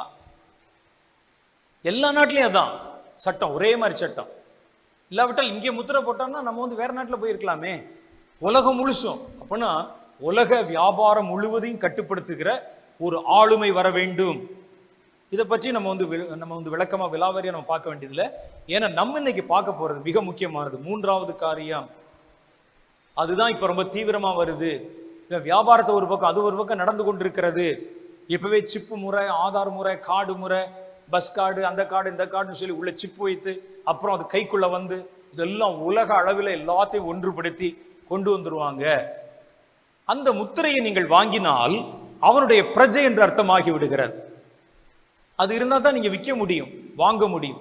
குழந்தைகள் கையில கூட போடுவான். ஏன் அப்படின்னு கேட்டா, ஒரு ஹாஸ்பிட்டல் நீங்க போகணும்னு சொன்னா கூட அந்த முத்திரையை காமிச்சா தான் ட்ரீட்மெண்ட் கொடுப்பான். பள்ளிக்கூடத்தில் பிள்ளைகளை சேர்க்கணும்னு சொன்னா முத்திரை இருந்தால்தான் அட்மிஷன் கொடுப்பாங்க. என்ன செய்யறது? ஆனா வேதம் வெளிப்படுத்தின விசேஷத்தில் 20வது அதிகாரத்தில் சொல்லுகிறது, இரண்டாவது மரணமாகி அக்னியும் கந்தகம் எரிகிற கடல்ல மிருகத்தின் முத்திரையை தரித்தவர்கள் அந்த மிருகத்தோடு கூட சேர்ந்து பங்கடைவார்கள் என்று எழுதியிருக்கிறது. பாருங்க, முத்திரை வாங்கிட்டா பரலோகத்துக்குள்ள போக முடியாது. நரகத்துல பேயோட போய் தங்கணுமா, அக்னியில போய் விழணுமா. வாங்கலன்னா இவன் இங்கே ட்ரீட்மெண்ட் கூட கொடுக்க மாட்டானா, தண்ணி கூட கொடுக்க மாட்டானா. என்னம்மா செய்வது? இப்படி வந்துருச்சுன்னு வச்சுங்க, என்ன செய்வீங்க? பிள்ளையில கொண்டு அட்மிஷன் போடுன்னு சொன்னா இப்போ காலையிலேருந்து கிட்டத்தட்ட ஒரு வாரமாக பள்ளிக்கூட வாசலில் காத்திருக்கவங்க எத்தனை பேர் இருக்கிறாங்க? அது எஜுகேஷன் அவ்வளோ முக்கியமாகி விட்டது நமக்கு, பிள்ளைகள் படிக்கணும்னு சொல்லி. எல்கேஜியில் சீட்டு வாங்குறதுக்கு பெரிய கியூவில் போய் நிற்பாங்க, பல லட்சம் கொடுத்து வாங்குகிறாரு. நாங்கள் படிக்கிற காலத்தில் எப்படி தெரியுமா? நான் சொல்வது 1960களிலே, 60, 61 இந்த மாதிரி நேரத்தில், நாங்கள்லாம் ஸ்கூலுக்கு போக ஆரம்பித்த நேரத்தில் பள்ளிக்கூடத்துக்கு பிள்ளைகளை கூட்டி வருவதற்கு ஆசிரியர்களுக்கு வேலை கொடுத்து அனுப்புவாங்க. அவங்க ஒவ்வொரு வீடாக போய், அம்மா வீட்டில் பிள்ளை இருக்கா அப்படின்னு கேட்பாங்க. பிள்ளை இருந்துச்சுன்னா பிள்ளை எப்படி தூக்கி கொண்டாந்து ஸ்கூல் அட்மிஷன் போட்டு விட்டுருவாங்க. இவ்வளவு ஃப்ரீ எஜுகேஷன். பிள்ளைகளை வந்து வீட்டுக்குள்ளே ஒழிச்சு வச்சுருவாங்க. சில பகுதிகளில், சிவகாசி, விருதுநகர் போன்ற பகுதிகளில் குழந்தை தொழிலாளர்களுக்கு மார்க்கெட் அதிகம். தீப்பெட்டி ஒட்டுறது, குச்சி எடுக்கிறது. அதில் இவனை கொண்டே ஸ்கூலில் வச்சு என்ன செய்ய, இந்த பெற்றோர்கள் இந்த மாதிரி ஆசிரியர்கள் வந்துருவாங்களே பிள்ளை பிடிக்கன்னு சொல்லிட்டு பிள்ளைகளை மறைச்சு வச்சு, பிள்ளையே இல்லைம்மா வீட்டிலம்பாங்க. இவர் ஒவ்வொரு வீடாக வந்து பிள்ளைகளை ஸ்கூலுக்கு அனுப்புங்கன்னு சொன்னது அந்த காலம். இப்போ பிள்ளைகளை படிக்க வைக்க வேண்டும் என்ற ஒரு அவேர்னஸ் வந்து பெற்றோர் மணிக்கணக்கில் ஸ்கூலில் நின்று லட்சக்கணக்கில் ஃபீஸ் கட்டி, ப்ரீகேஜிக்கு லட்சக்கணக்கில் ஃபீஸ் கட்டி வாங்குற ஒரு காலம். இப்போ இந்த முத்திரை போடலைன்னா உன் பிள்ளை படிக்க வைக்க முடியாதுன்னு சொன்னால் இந்த பெற்றோர் என்ன ஆவார்கள் யோசித்து பாருங்க. முத்திரை போடலைன்னா ஆஸ்பத்திரியில் ட்ரீட்மெண்ட் கொடுக்க மாட்டேன்னு சொன்னால் என்ன செய்வீங்க? முத்திரை போடலைன்னா நீங்கள் எதையும் விற்க முடியாது, வாங்க முடியாதுன்னு சொன்னால் என்ன செய்வோம்? அப்படிப்பட்ட ஒரு கொடிய காலம் அரங்கேற போகிறது என்று கர்த்தருடைய வேதம் சொல்லுது. இது ஒரு பக்கம் இருக்கட்டும். மூன்றாவது காரியம், ஆன்மீகத்தை ஒருங்கிணைக்கிற பணி. ஸ்பிரிச்சுவலிசம், ஆன்மீகம், மதம், மதம் சார்ந்த ரிலிஜியஸ்டிக், இவைகளை இப்போ ஒருங்கிணைக்கிற ஒரு பணி நடந்து கொண்டிருக்கிறது. வேதம் சொல்லுது, 2 தெசலோனிக்கேயர் புத்தகத்தில் வாசிச்ச 2வது அதிகாரம் 4வது வசனத்துல, அவன் எதிர்த்து நிற்கிறவராகவும் தேவன் எனப்படுவது எதுவோ, ஆராதிக்கப்படுவது எதுவோ அவைகள் எல்லாவற்றுக்கும் மேலாக தன்னை உயர்த்துகிறவனாகவும் தேவனுடைய ஆலயத்துல தேவனை போல உட்கார்ந்து தன்னைத்தான் தேவன் என்று காண்பிக்கிறவனாகவும் இருப்பான். நான் தான் கடவுள் வாசிச்சோமே. அவன் தனக்கென்று ஒரு விக்கிரகத்தை ஸ்தாபித்து, ஒரு மதத்தை ஸ்தாபிச்சு, அந்த மதத்தை யாரு பரவ செய்கிற முக்கியஸ்தர் இருக்கானோ அவன் கையில தான் தேசத்தை கொடுத்து, அதிகாரத்தை கொடுத்து, ஆட்சியை கொடுத்து, ஆபீஸை கொடுத்து, அவர்களை தான் தன்னுடைய ஆளுகை செய்கிற கேட்டகரியில வைத்துக் கொள்வானாம். அப்ப இவன் இதுக்கு முன்னால என்ன செய்யறான்? மதங்கள் எல்லாம் ஒருங்கிணைத்து அவைகள் மேல் தன்னை அதிகாரியாய் கொண்டு வர போகிறான். அதுக்கு முன்னால் என்ன செய்யணும்? பிரிஞ்சு கிடக்கிற மதங்களை எல்லாம் ஒன்று சேர்க்கணும். அதுக்கு தான் ஒரு புது பேர் கொண்டு வந்து மத நல்லிணக்கம் என்ற ஒரு பெயர் கொண்டு வந்திருக்கிறாங்க. இதுக்கு ஆங்கிலத்தில் எக்யூமினிக்கல் மூமெண்ட் என்று சொல்லுவார்கள். எக்யூமினிக்கல் மூமெண்ட் என்றால் மத ஒருங்கிணைப்பு. உலகத்தில் பெரிய சில தலைவர்கள், மத தலைவர்கள் கூடி பேசி, ஒவ்வொரு மதத்தினுடைய முக்கிய தலைவர்கள் கூடி பேசுறாங்க. அவங்க பேசுனதனுடைய சாராம்சத்தை உங்களுக்கு சொல்லுகிறேன். அவங்க என்ன பேசுனாங்க அப்படின்னு சொன்னா, உலகத்துல உலக போர்கள் மூலமாக நடந்த மரணங்களை விட மதத்தின் பெயரால் நடத்தப்பட்ட மரணங்கள் தான் அதிகம், கொலைகள் தான் அதிகம். சிலுவை போர்கள் நடைபெற்ற காலத்துல சிலுவை அணிந்து கொண்டு, குருசேடர் வார் என்று சரித்திரத்தில் படிச்சிருப்பீங்க. சிலுவைகளை அணிந்து கொண்டு அவங்க போய் பல இடத்துல முஸ்லிம் நாடுகள்ல, துருக்கி போன்ற நாடுகள்லாம் உள்ள புகுந்து அவர்களை வெட்டினதும் எருசலேமை இரத்த காடாய் மாற்றினது நமக்கு தெரியும். மதத்தின் பேரால இப்ப வரைக்கும் மதத்தின் பேரால் கொலைகள் நடந்து கொண்டே இருக்கின்றன. போர் என்பது ஒரு குறிப்பிட்ட காலம் தான் நடக்கும். மதத்தின் பேரால் நடக்கிற சாவு தினம் நடக்குது உலகத்துல. இந்தியாவில் நடக்கிறது, எல்லா நாட்டிலும் நடக்கிறது மதத்தின் பேரால. ஏன்? மதம் என்ற பெயரில் நம்மை ஒழித்துக் கொண்டிருப்பதனால, ஒவ்வொன்றும் தனித்தனியாக பிரித்திருக்கிறனால தானே. உன் கடவுள் பெருசா என் கடவுள் பெருசா என்று நம்ம பிரிந்திருக்கிறோம். மதங்கள் முழுசு ஒரே கருத்தை தான் சொல்லுகின்றன. ஆகவே அதை எல்லாவற்றையும் ஒன்றாக இணைக்க வேண்டும் என்று ஒரு குரூப் பேசிட்டு இருக்கிறாங்க. நாம நினைக்கிறது நல்லது தானங்க. எல்லாரும் ஒன்னா சேர்ந்து ஒற்றுமையா இருந்தா, அமைதியா இருந்தா நல்லதுதான். ஆனால் இந்த மதத்தின் மேல் தன்னை உயர்த்துகிற ஒருவன் வருவதற்கு இவர்கள் வாசல் அமைத்து கொடுக்கிறார்கள். எல்லா மதத்தை ஒன்று சேர்த்து அந்த மதங்களை ஒருங்கிணைக்க வேண்டும். இக்யூமெனிக்கல் மூமெண்ட். இந்த மூமெண்ட்ல உலக பணக்காரர்கள் இருக்கிறாங்க. இதுல இவ்வளவு என்று சொல்ல முடியாத அளவுக்கு பல நூற்று ஆயிரம் லட்சக்கணக்கான கோடிகள் பணங்கள் அவருடைய கையில் இருக்கு. இக்யூமெனிக்கல் மூமெண்ட் அது பேரு. நல்லா மனசுல வச்சுங்க, ஜெபிக்கணும். இக்யூமெனிக்கல் மூமெண்ட், மத நல்லிணக்க குழு. இவங்க உலகத்தில் இருக்கிற பெரிய மதங்களை எல்லாம் ஒருங்கிணைக்கிறாங்க. ஒருங்கிணைத்து அவைகள் எல்லாவற்றுக்கும் ஒரு புது வடிவத்தை கொடுக்க போகிறார்கள். புது வடிவத்தை ஏன் கொடுத்து எல்லாத்தையும் ஒருங்கிணைக்கிறாங்கன்னா, அதன் மேலே ஆளுமை செய்கிற ஒருவன், தேவன் எனப்படுவது எதுவோ, ஆராதிக்கப்படுகிறது எதுவோ, அவைகளுக்கு மேல் தன்னை உயர்த்துகிற ஒருவன் இனி வர வேண்டும் என்று கர்த்தருடைய வேதம் சொல்லுது. அவன் ஒரு மதத்தில் மேல் மாத்திரம் வருகிறவன் அல்ல, கிறிஸ்டியானில மாத்திரம் வர்றவன் அல்ல. உலகத்தில் இருக்கிற தேவன் எனப்படுவது எதுவோ என்றால் எல்லா மதங்களையும் குறிக்கிறது. இல்ல இந்த வார்த்தை ஆராதிக்கப்படுவது எதுவோ எல்லாவற்றையும், எல்லா மத நம்பிக்கைகளின் மேலும் தன்னை உயர்த்துகிற ஒரு உலக அதிகாரி வருகிறான். அவன் எங்கே இருப்பான் என்று கேட்டா, அவன் தேவனுடைய ஆலயத்தின் மேல, எருசலேமில் இருக்கிற தேவனுடைய ஆலயத்தின் மேல தேவன் போல் அமர்ந்திருப்பான். அப்ப இவனுக்கு வருகிற அந்தி கிறிஸ்துவுக்கு உலக அளவில் நல்லா புரிஞ்சுக்கங்க, 3 கேபிட்டல் இருக்கும். இந்தியாவினுடைய தலைநகரம் நியூ டெல்லி நமக்கு தெரியும். அது மாதிரி 3 தலைநகரங்கள் உலகத்தில் இருக்கும்.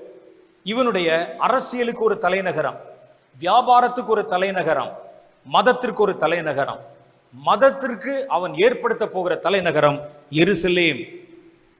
ஆகவேதான் எருசலேமை மையப்படுத்தி நம்ம ஜெபிச்சுக்கிட்டு இருக்கிறோம். அதுலதான் அவன் ஆலயத்தின் மேல் தன்னை தேவன் போல காமிச்சு உட்காருவான்.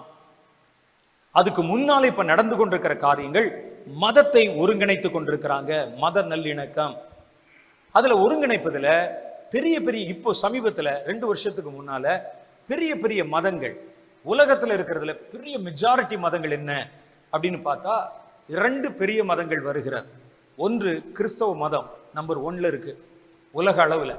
2வது பெரிய மதம் இஸ்லாமிய மதம். நீங்க இந்தியாவில் தான் மைனாரிட்டி, உலகத்துல கிறிஸ்தவர்கள் தான் மெஜாரிட்டி. உலகம் முழு கிறிஸ்தவர்கள். அடுத்து 2வது இடத்துல இஸ்லாமியர்கள்.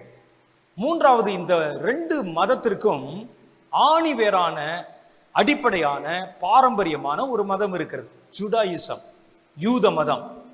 இந்த யூத மதம் நல்லா கவனிங்க, யூத மதம், கிறிஸ்தவ மதம், இஸ்லாம் மதம், இந்த 3 மதமும் ஒன்றோடு ஒன்று தொடர்புடைய மதங்கள். தெரியுமா உங்களுக்கு? ஒன்றோடு ஒன்று தொடர்புடைய மதங்கள். இதனுடைய மூல வித்து யூத மதத்திலிருந்து தான் வெளியே வருகிறது.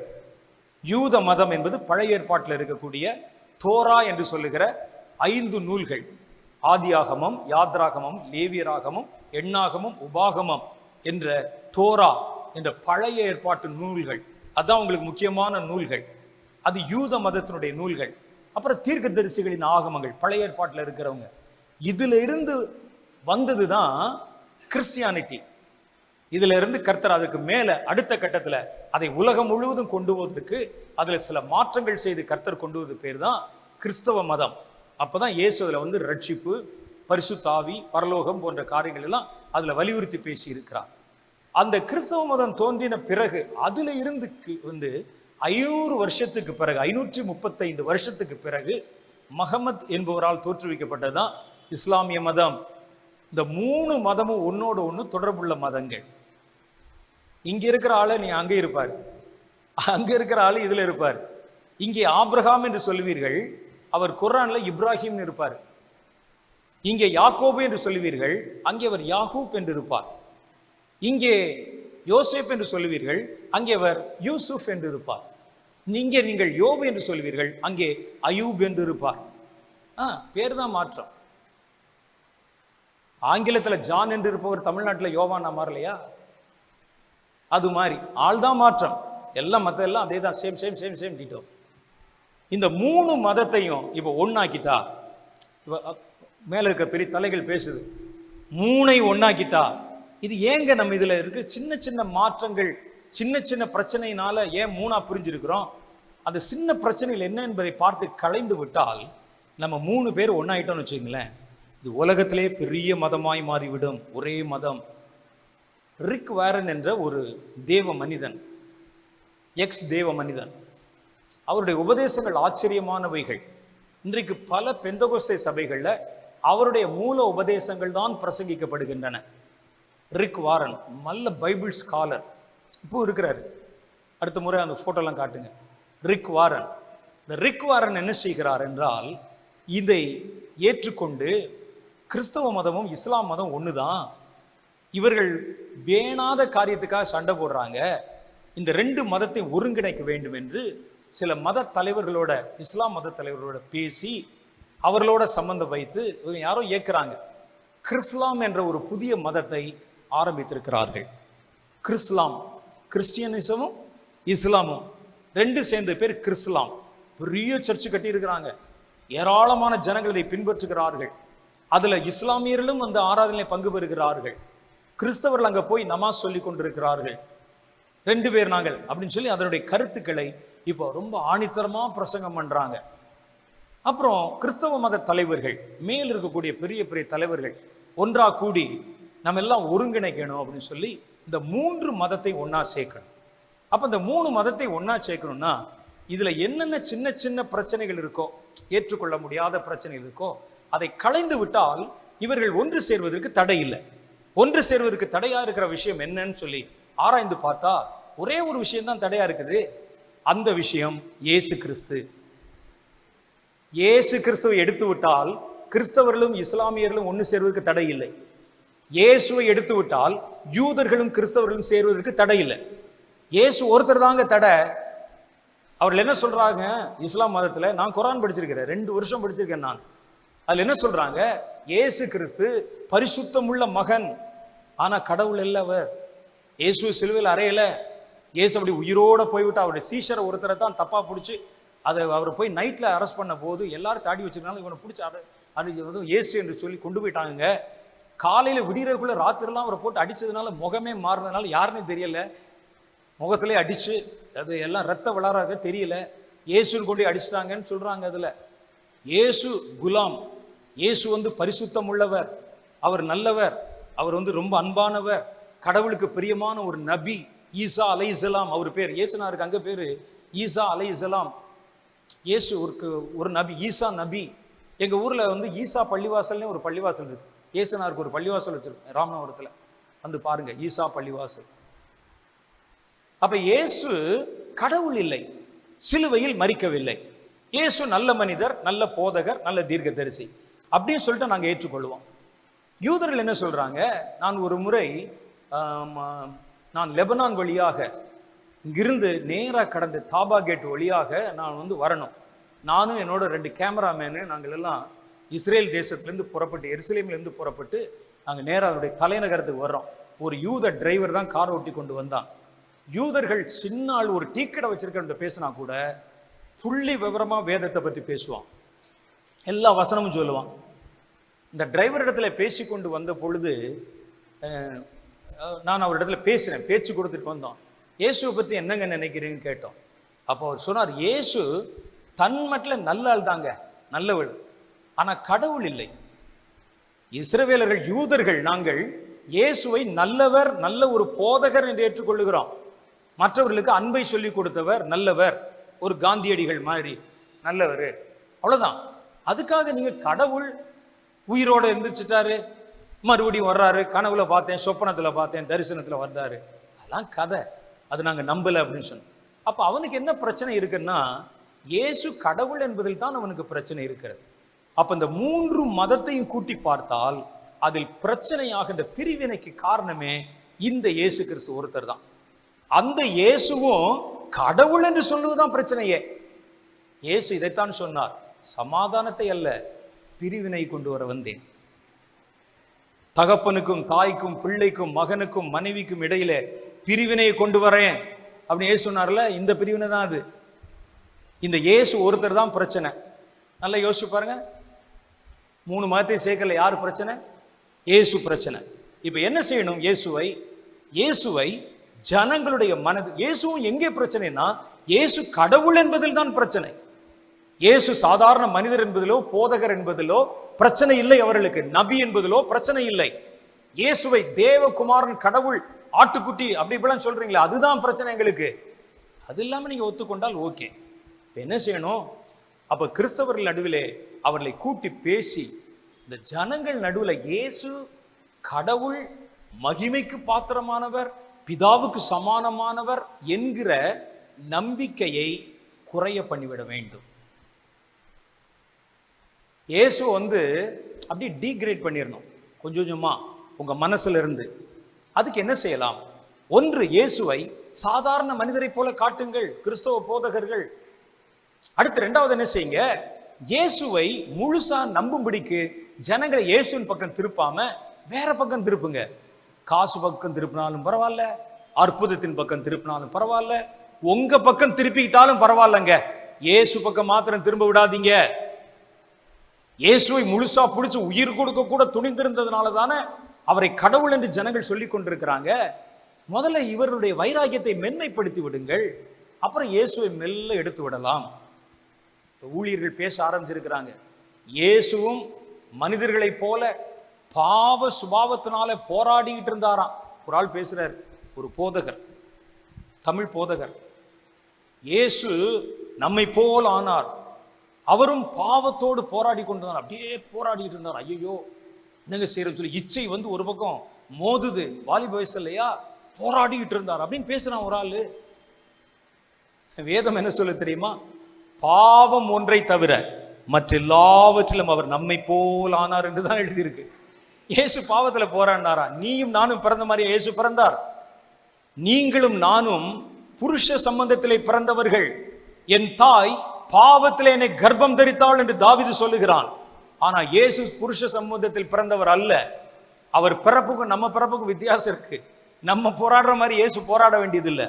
ஆகவேதான் இயேசு தைரியமாய் சொன்னார், என்னில் பாவம் உண்டு என்று உங்களில் எவன் என்னை குற்றப்படுத்த முடியும்? இயேசுட்ட பாவம் இல்லை, பாவம் இல்லாமல் பிறப்புல வித்தியாசம் சொல்றான். இயேசு மனிதர்களில் நம்மில் ஒருவரை போல் ஆனார். நாம எப்படி பாடுபடுறோமோ கஷ்டப்படுறோமோ, பாவத்தை அடக்கிக் கொள்வதற்கும் பாவ சும்மா பல முறை தடுக்கி விழுகிறோமோ, அதே போல இயேசுவும் தடுக்கி விழுந்தார். இயேசுவும் அதே மாதிரி போராடினார். லாஸ்ட் டெம்டேஷன்ஸ் ஆஃப் ஜீசஸ் என்று ஒரு ஆங்கில திரைப்படம் இருக்கிறது, சில வருஷங்களுக்கு முன்னால வந்தது. இயேசு கடைசி நேரம் சிலுவையில் அறையப்பட்ட போது கூட பாவத்தோடு அவர் போராடி கொண்ட அவர் சரீரத்தில் இருக்கிற பாவ உணர்ச்சிகளோட போராடினார் என்று ஒரு சினிமா எடுத்திருக்கிறான். இயேசுவின் பிறப்பை குறித்து அறியாததுனால வர்றது. இதனால இது என்ன வருதுன்னு கேட்டா, இயேசுவை ஒரு சராசரி மனிதனை போல காட்ட முயற்சிக்கிறார்கள். இயேசுவை உங்கள் மனதிலே மேல ஒரு இடத்துல வச்சிருக்கிறீங்களே, அதை குறைக்க முயற்சிக்கிறார்கள். நீங்க எங்களை தேடி வருவது இயேசுவை பார்க்க வரக்கூடாது, உங்க பார்வையை வேற பக்கம் திருப்ப விரும்புகிறார்கள். ஆகவேதான் உங்களுக்கு செழிப்பை பற்றி சொல்லித்தராங்க, வாங்க உங்களை நாங்க பணக்காரராக்குறோம். இயேசு எங்கேயுமே உங்களுக்கு அப்படி சொல்லலையே. இயேசுவிடத்தில் நான் வருவது நித்திய ஜீவனை தருவேன் என்பது அந்த வாக்கு தத்துவம், அதான் எழுதியிருக்கிறது. நம்ம பணக்கார உலகத்தில் உங்களை நான் பெரிய பணக்காரலா வைப்பேன், அது யார் சொன்னது தெரியுமா? சாத்தான் சொன்ன வார்த்தை. நீர் என்னை தாழ விழுந்து பணிந்து கொண்டால் இவைகளை நான் உமக்கு தருவேன், எனக்கு இஷ்டமானவைகளுக்கு நான் இதை கொடுப்பேன். யார் சொன்னாது சொல்லுங்க? மத்தேயு 4வது அதிகாரத்தில் போட்டிருக்கு, சாத்தான் சொன்னாத. எனக்கு இஷ்டமானவனுக்கு இதை கொடு, உலகமும் அதனுடைய நிறைவும் என் கைகளில் கொடுக்கப்பட்டிருக்கிறது, எனக்கு இஷ்டமானவனுக்கு நான் அதை கொடுப்பேன். இயேசு சொன்னார், என் ராஜ்யம் உலகத்துக்குரியது அல்ல, நம்முடைய வீடு பரலோகத்தில் இருக்கிறது. நம்முடைய முற்பிதாக்கள் நமக்கு சொல்லிக் கொடுத்தாங்க, அப்போஸ்தலர், எங்கள் வீடு பரலோகத்தில் இருக்கிறது, பரலோகத்தை நாடி நாங்கள் வாஞ்சிக்கிறோம். உங்களை உலகத்தை நாடி போக வைப்பது யாரு? சொல்றாங்க, நீங்க இயேசு கிறிஸ்துக்குள்ள வந்தா நீங்கள் ஐஸ்வர்யவான்களாய் மாறி விடுவீர்கள். அதான் உங்களுடைய விசுவாசம், விசுவாசத்தின் அளவுகோல். ஆனா வேதத்தை படிச்சு பார்த்தா இயேசுநாதர் கூட இருந்த அப்போஸ்தலர்ல ஒருத்தன் கூட ஐஸ்வர்யவானாய் சாகவில்லை. ஒரு பவுல் இறந்த போது அவருக்கு பேங்க்ல எவ்வளவு கடன், அவருக்கு எவ்வளவு பேங்க் பேலன்ஸ் இருந்திருக்கும்? ஒரு பேதுரு இறந்த போது அவருக்கு எத்தனை வீடுகள் இருந்திருக்கும்? அதை பத்தி ஏதாவது நீங்க படிச்சிருக்கீங்களா? அவருக்கு எத்தனை கார் இருந்திருக்கும்? அல்லது அவருடைய காலத்தை சொன்னா எத்தனை ஒட்டகங்கள் இருந்திருக்கும்? எத்தனை குதிரைகள் இருந்திருக்கும்? எத்தனை ஆடு மாடுகள் இருந்திருக்கும்? அவர்கள் இருந்ததை இழந்து விட்டு இயேசு ஊழியம் செய்தார்கள். நாங்கள் கீழானதை விட்டு மேலானதை நாடி போதிக்கிறோம் என்றார்கள். எங்களுடைய நோக்கமெல்லாம் மேலானதை நாடி. அவர்கள் ஊழியக்காரர்கள்.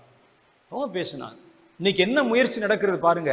உங்களுடைய கவனத்தை வேற பக்கம் திருப்ப வைத்து, இயேசுனுடைய மகிமையை குறைய வைத்து, இயேசு உங்களுக்கு மந்திரம் பண்றவர் என்று காண்பித்து, இயேசு அற்புதம் செய்கிறவர் அல்ல என்று நான் சொல்ல மாட்டேன்.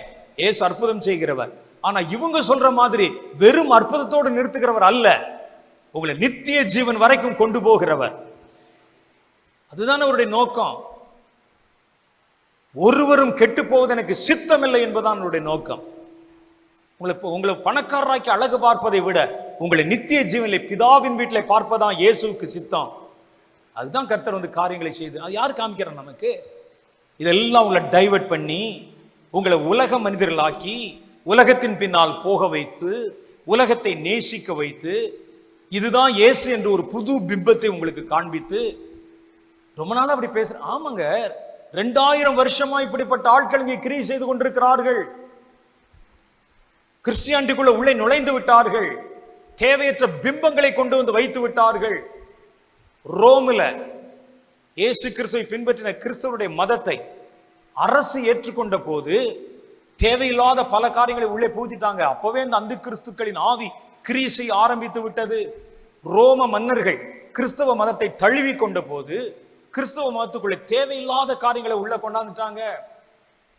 இதுதான் இயேசு என்று நமக்கு வேற எதையோ காண்பித்து கொடுத்தார்கள். இதுதான் ஆவி என்று வேற எதையோ காண்பித்து கொடுத்தார்கள். இயேசுக்கு உங்களை குறித்த நோக்கம் என்று வேற எதையோ உங்களுக்கு சொல்லி கொடுத்தாங்க. ஏன்னா எப்படியாவது இயேசு உங்க மனசுல இருந்து கடவுள் என்ற ஸ்தானத்தில் இறக்கி விட வேண்டும். அதான் அவனுக்கு இப்ப தீவிரமா செயல்படுறாங்க. இதுக்குன்னு ஒரு கூட்டம் போதகர்கள் புறப்பட்டிருக்கிறாங்க. அவர்கள் வருகை இல்லைம்பாங்க, இயேசுனுடைய கர்த்தத்துவம் இல்லம்பாங்க, ரட்சிப்பை மகிமைப்படுத்தி இல்லம்பாங்க, வேற ஏதாவது பண்ண, என்டர்டெயின்மெண்ட் பண்ணு, ஏதோ பண்ணியா. இயேசுவை மாத்திரம் அவன் கடவுள் என்று அவன் பின்பற்றி விடக்கூடாது. அவன் வேற எதுல வேணாலும் போகட்டும். ஜனங்களுடைய இருதயத்தை இப்பவே ஆயத்தப்படுத்து. அதனால்தான் இப்போ ஒரு புது அலை கிறிஸ்தவம் தீவிரமாய் பரவி வருகிறதை காண்கிறீர்கள். இதுக்கு பின்னால பெரிய பெரிய பெரிய பெரிய கோடீஸ்வரர்கள் இருக்கிறாங்க. அவர்கள் பல சபைகளை விலைக்கு வாங்குகிறார்கள். பல சபை போதகர்களை விலைக்கு வாங்குறாங்க. பெரிய ஜன திரளாய் வரக்கூடிய சபை போதகர்கள் யாருன்னு பார்த்து அவனுக்கு நேராக கொக்கி போடுறாங்க. பெரிய பெரிய டிவி சேனல்களை, கிறிஸ்தவ சேனல்களை விலைக்கு வாங்குறாங்க. கோடிக்கணக்கில் அவங்களுக்கு பணத்தை கொடுக்குறாங்க.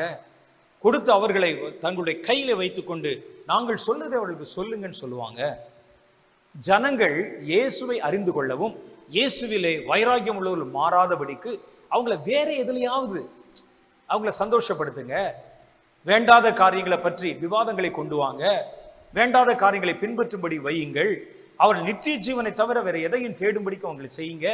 கிறிஸ்தவர்களை மென்மைப்படுத்துங்கள். அவர்களை வைராக்கியம் உள்ளவர்களுடைய என்ற நிலையிலிருந்து அவங்கள மாத்துங்க. வசனத்துக்கு தப்பான அர்த்தம் சொல்லுங்க.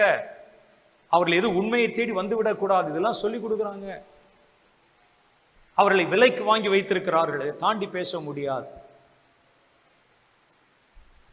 500 பேர் வர்ற ஒரு சபை போதகர், 500 பேர் மெம்பர்ஸ். கொஞ்ச நாள் கழிச்சு அது 1000 பேர், ஒரு 500லேருந்து 800 பேர் வருகிற ஒரு சபை போதகர். சர்வ சாதாரண எனக்கு தெரிஞ்ச ஒரு போதகர். அந்த சபையில் இருக்கிற ஆட்கள் முதற்கொண்டு எனக்கு தெரியும். நான் யாரை பேர் சொல்ல விரும்பல. ஆட்கள் முதற்கொண்டு தெரியும். இந்திய கிறிஸ்தவருடைய நிலை உங்களுக்கு தெரியும். அவங்க எவ்வளவு காணிக்கை கொடுப்பார்கள் என்பது உங்களுக்கு தெரியும். அப்போ ஒரு 500 பேர்லேருந்து 800 பேர் வரைக்கும் உள்ள ஒரு சபை போதகர் 200 கோடி ரூபாயில சர்ச்சுக்கு பில்டிங்கு கட்டடத்துக்கு கட்டுறார். ஒருவர் சொல்லுகிறார், என்னுடைய சபை கட்டடத்தை கிட்டத்தட்ட 20,000 பேர் உட்கார்ற மாதிரி ஒரு சபை கட்டடத்தை 40 நாள்ல கட்டி முடிச்சேன். எப்படிங்க? யார் உங்களுக்கு இவ்வளோ பணம் கொடுத்தா? நம்ம ஒரு சிம்பிள் பதில் வச்சுருப்போம், கர்த்தர் கொடுத்தார் அப்படிம்போம். கர்த்தர் கொடுத்தாருங்கன்னு நீங்கள் நான் நம்பிடுவோம், கவர்மெண்ட் நம்புமா? கணக்கு சொல்லணுமே, எங்கேருந்து வந்துச்சு, சோர்ஸ் என்ன, யார் கொடுத்தா? உங்கள் சபைக்கு வர்ற ஆட்கள் இவ்வளோ பேரை வச்சு பார்த்தீங்கன்னா 25,000 பேர் உட்கார்ற மாதிரி இவ்வளோ பெரிய ஒரு சபை வளாகத்தை 40 நாளில் எப்படிங்க கட்ட முடிஞ்சது? அதுக்கு எங்கிருந்து பணம் வந்தது? இதையெல்லாம் தாண்டி வேறொரு சக்தி கிரியை செய்கிறது பின்னால. சபைகளை விலைக்கு வாங்கவும், சபை தலைவர்களை விலைக்கு வாங்கவும் யார் பேசினால் ஜனங்கள் அதற்கு செவி கொடுப்பாங்களோ அவங்களெல்லாம் தன்னுடைய கைக்குள்ளே வைத்துக் கொள்ளவும் ஒரு கூட்டம் கிரியை செய்கிறார்கள். இவங்களுக்கு இன்னைக்கு கிறிஸ்தவ சபைகள் வேணும். அப்ப சபைகள் சிதறி கிடக்கிற சபைகள் எல்லாம் ஒருங்கிணைக்கிறாங்க. அப்படி ஒருங்கிணைத்து அவன்கிட்ட பணம் வாங்கி நீங்க ஒரு ஆர்ஃபனேஜோ ஒரு ஸ்கூலோ வச்சு கட்ட ஆரம்பிச்ச உடனே அவர்கள் இனி எதை சொல்லுகிறார்களோ அதைத்தான் நீங்க உபதேசமா பேசணும். அதை தாண்டி நீங்கள் எதையும் பேச முடியாது. ஏன்னா அவன்கிட்ட பணம் வாங்குறீங்க. அவர்கள் உங்களை பின்னால அவர்கள் உங்கள் பின்னால் நின்று கொண்டு உங்களை இயக்கி கொண்டிருக்கிறார்கள். அவங்க சொல்றதுதான் நீங்க கேட்கணும். இப்ப என்ன செய்யறாங்கன்னா, பெரிய பெரிய ஸ்தாபன சபைகளை சுலபமாய் ஒரு கட்டுப்பாட்டுக்குள்ளே கொண்டு வருவது சுலபம். இதற்கு WCC என்று சொல்கிற வேர்ல்டு சர்ச் கவுன்சில் என்கிற ஒரு அமைப்பு இருக்கிறது. அது என்ன செய்யணும்னா எல்லா சபைகளையும் ஒருங்கிணைக்கிறாங்க. பெரிய ஸ்தாபன சபைகள் என்று சில சபைகள் இருக்கிறது. அதனுடைய பெரிய தலைவர்கள் பிஷப்மார்கள் மாதிரி உள்ள ஆட்களை பிடிச்சி வாங்க அப்படின்னு சொல்லி அவங்களோட ஒரு கையெழுத்து போட்டு கொஞ்சம் பணத்தை கொடுத்தா அந்த சபைகளை இந்த ஐக்கியத்தில் சேர்த்துடலாம். ஆனால் இந்த பெந்தகோஸ்தே சபையில் இருக்கு பாருங்க, இவர்கள் செதறி கிடக்கிறாங்க நிறையா. அதற்கு ஒரு தலைமை இல்லை. தலைகள் ஒவ்வொரு இடத்துல அந்த சபையில் இருக்கும் ஒரு 10 பேர் இருப்பான், அவர் தான் தலைவர், அவர் தான் பாஸ்டர், போதகர், பிஷப், ரைட் ரெவரண்ட் என்று அவர்களே பட்டம் போட்டுக் கொள்வார்கள். எத்தனை சபை இருக்குன்னா ஒரு சபை தான் இருக்கும். நான் தாங்க சபைக்கு மேய்ப்பன், போதகன், அப்போஸ்தலன், தீர்க்கதரிசி, பிஷப்பு எல்லாம் நான் தான் அப்படிம்பாங்க. இப்படி இருக்கிறாங்க. இப்போ இவங்களெல்லாம் எப்படி ஒன்று சேர்க்கிறது? இவங்களெல்லாம் ஒன்று சேர்த்து வித்தா தானே இவர்கள் எல்லாம் அந்த மத கலாச்சாரத்துக்குள்ளே கொண்டு வந்து எல்லாரையும் ஒரு மத கருத்தை ஏற்றுக்கொள்ள வைத்து எல்லாரும் ஒரே மாதிரி பேசினா தானே ஜனங்கள் எல்லாம் நம்ம வளைக்க முடியும், கிறிஸ்தவ ஜனங்களை. இதற்கு ஒரு தீவிரமாய் ஒரு குழு புறப்பட்டு வந்து கொண்டிருக்கிறது. உலகம் முழுசும் பல இடங்கள்ல சின்ன சின்ன சபை போதகர்கள் எல்லாம் நமக்கு தெரியும். பெந்தகோஸ்தே போதகர்கள் சில பேர் ரொம்ப கஷ்டப்படுறவங்க இருக்கிறாங்க. அவங்களெல்லாம் ஒருங்கிணைத்து 2-3 வகைகளிலே அவர்களை ஒன்று சேர்க்கிறாங்க. முதல்ல எப்படி உங்களை ஒன்று சேர்க்கிறாங்கன்னு சொன்னா பயமுறுத்துறாங்க. எப்படி பயமுறுத்துறாங்க? பாஸ்டர், தேசம் இன்னைக்கு வேற மாதிரி போயிட்டு இருக்கு, நீங்க தனியாலாம் இருந்தீங்கன்னா உங்களுக்கு நாளைக்கு ஒரு பிரச்சனைன்னா யாரும் கூட வர மாட்டாங்க. தேசத்துல பாருங்க சபையில கல்லு விடுறான், சபையை அடிக்கிறான், நொறுக்கிறான். என்ன செய்வது? வாங்க நாங்கெல்லாம் ஒரு டீமா இருக்கிறோம், எங்களோட நீங்க ஐக்கியமாகுங்கள். ஒரு சபையில ஒரு அங்கமாக இருக்கிறோம். நம்ம எல்லாம் ஒரு சினாடு என்ற ஒரு பேர் வச்சிருக்கிறாங்க. இப்போ சினாடு மாதிரி நம்ம சேர்ந்து இருக்கிறோம், வாங்கன்னு சொன்னோன்னே இவர் பயத்துல வந்துடுறாரு. ஒண்ணு, ஆமா நாளை பின் நம்ம அடிச்சு போட்டா யாரு நம்மளை கேட்பா, நமக்கு யார் பின்னால இருக்கிறா, போதகர்கள் நம்மை காப்பாற்றுவார்கள் இவங்கெல்லாம் சொல்லிட்டு பயமுறுத்தி கொண்டு வர்றாங்க. உங்களுக்கு பாதுகாப்பு இல்லைன்னு. 2வது ஆசை காட்டி கொண்டு வருகிறார்கள். உங்களுக்கு என்ன சர்ச்சு கட்டணும் அவ்வளவுதானே, நாங்க உங்களுக்கு பணம் தர்றோம், மாசந்தோறும் உங்களுடைய செலவினங்களை நாங்கள் கவனித்துக் கொள்ளுகிறோம், உங்களுக்கு நாங்க இது தர்றோம் அது தர்றோம் அப்படின்னு சொல்லி அவங்களெல்லாம் ஒன்று திரட்டி இத்தனை போதகர்கள் எங்களுடைய ஐக்கியத்தில் இருக்கிறாங்க அப்படின்னு சேர்க்க வர்றாங்க. ஒற்றுமை தவறல்ல, அது எந்த நோக்கத்திற்கு செய்யப்படுகிறது என்பதுதான் முக்கியம்.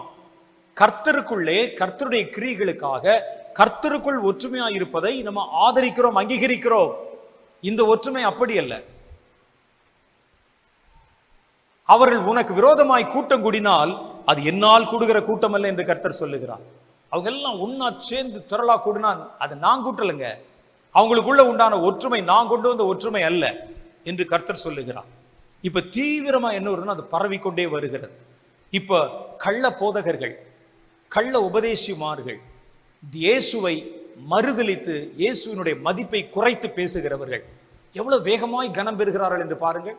கட கட கட கட கடன்னு காரு, பங்களா, பணம், காசு, பணம் யார் கொடுக்குறான்னு நினைக்கிறீங்க நீங்க?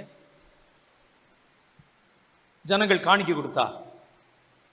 நான் 40 வருஷம் ஊழியம் செய்கிறேன்.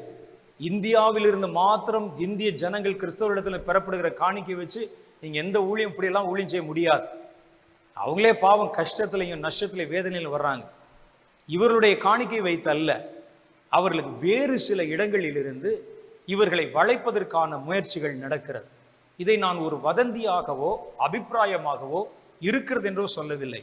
என்னை இப்படிப்பட்ட குழுவை சேர்ந்த 3 தடவை சந்திச்சிருக்கிறாங்க.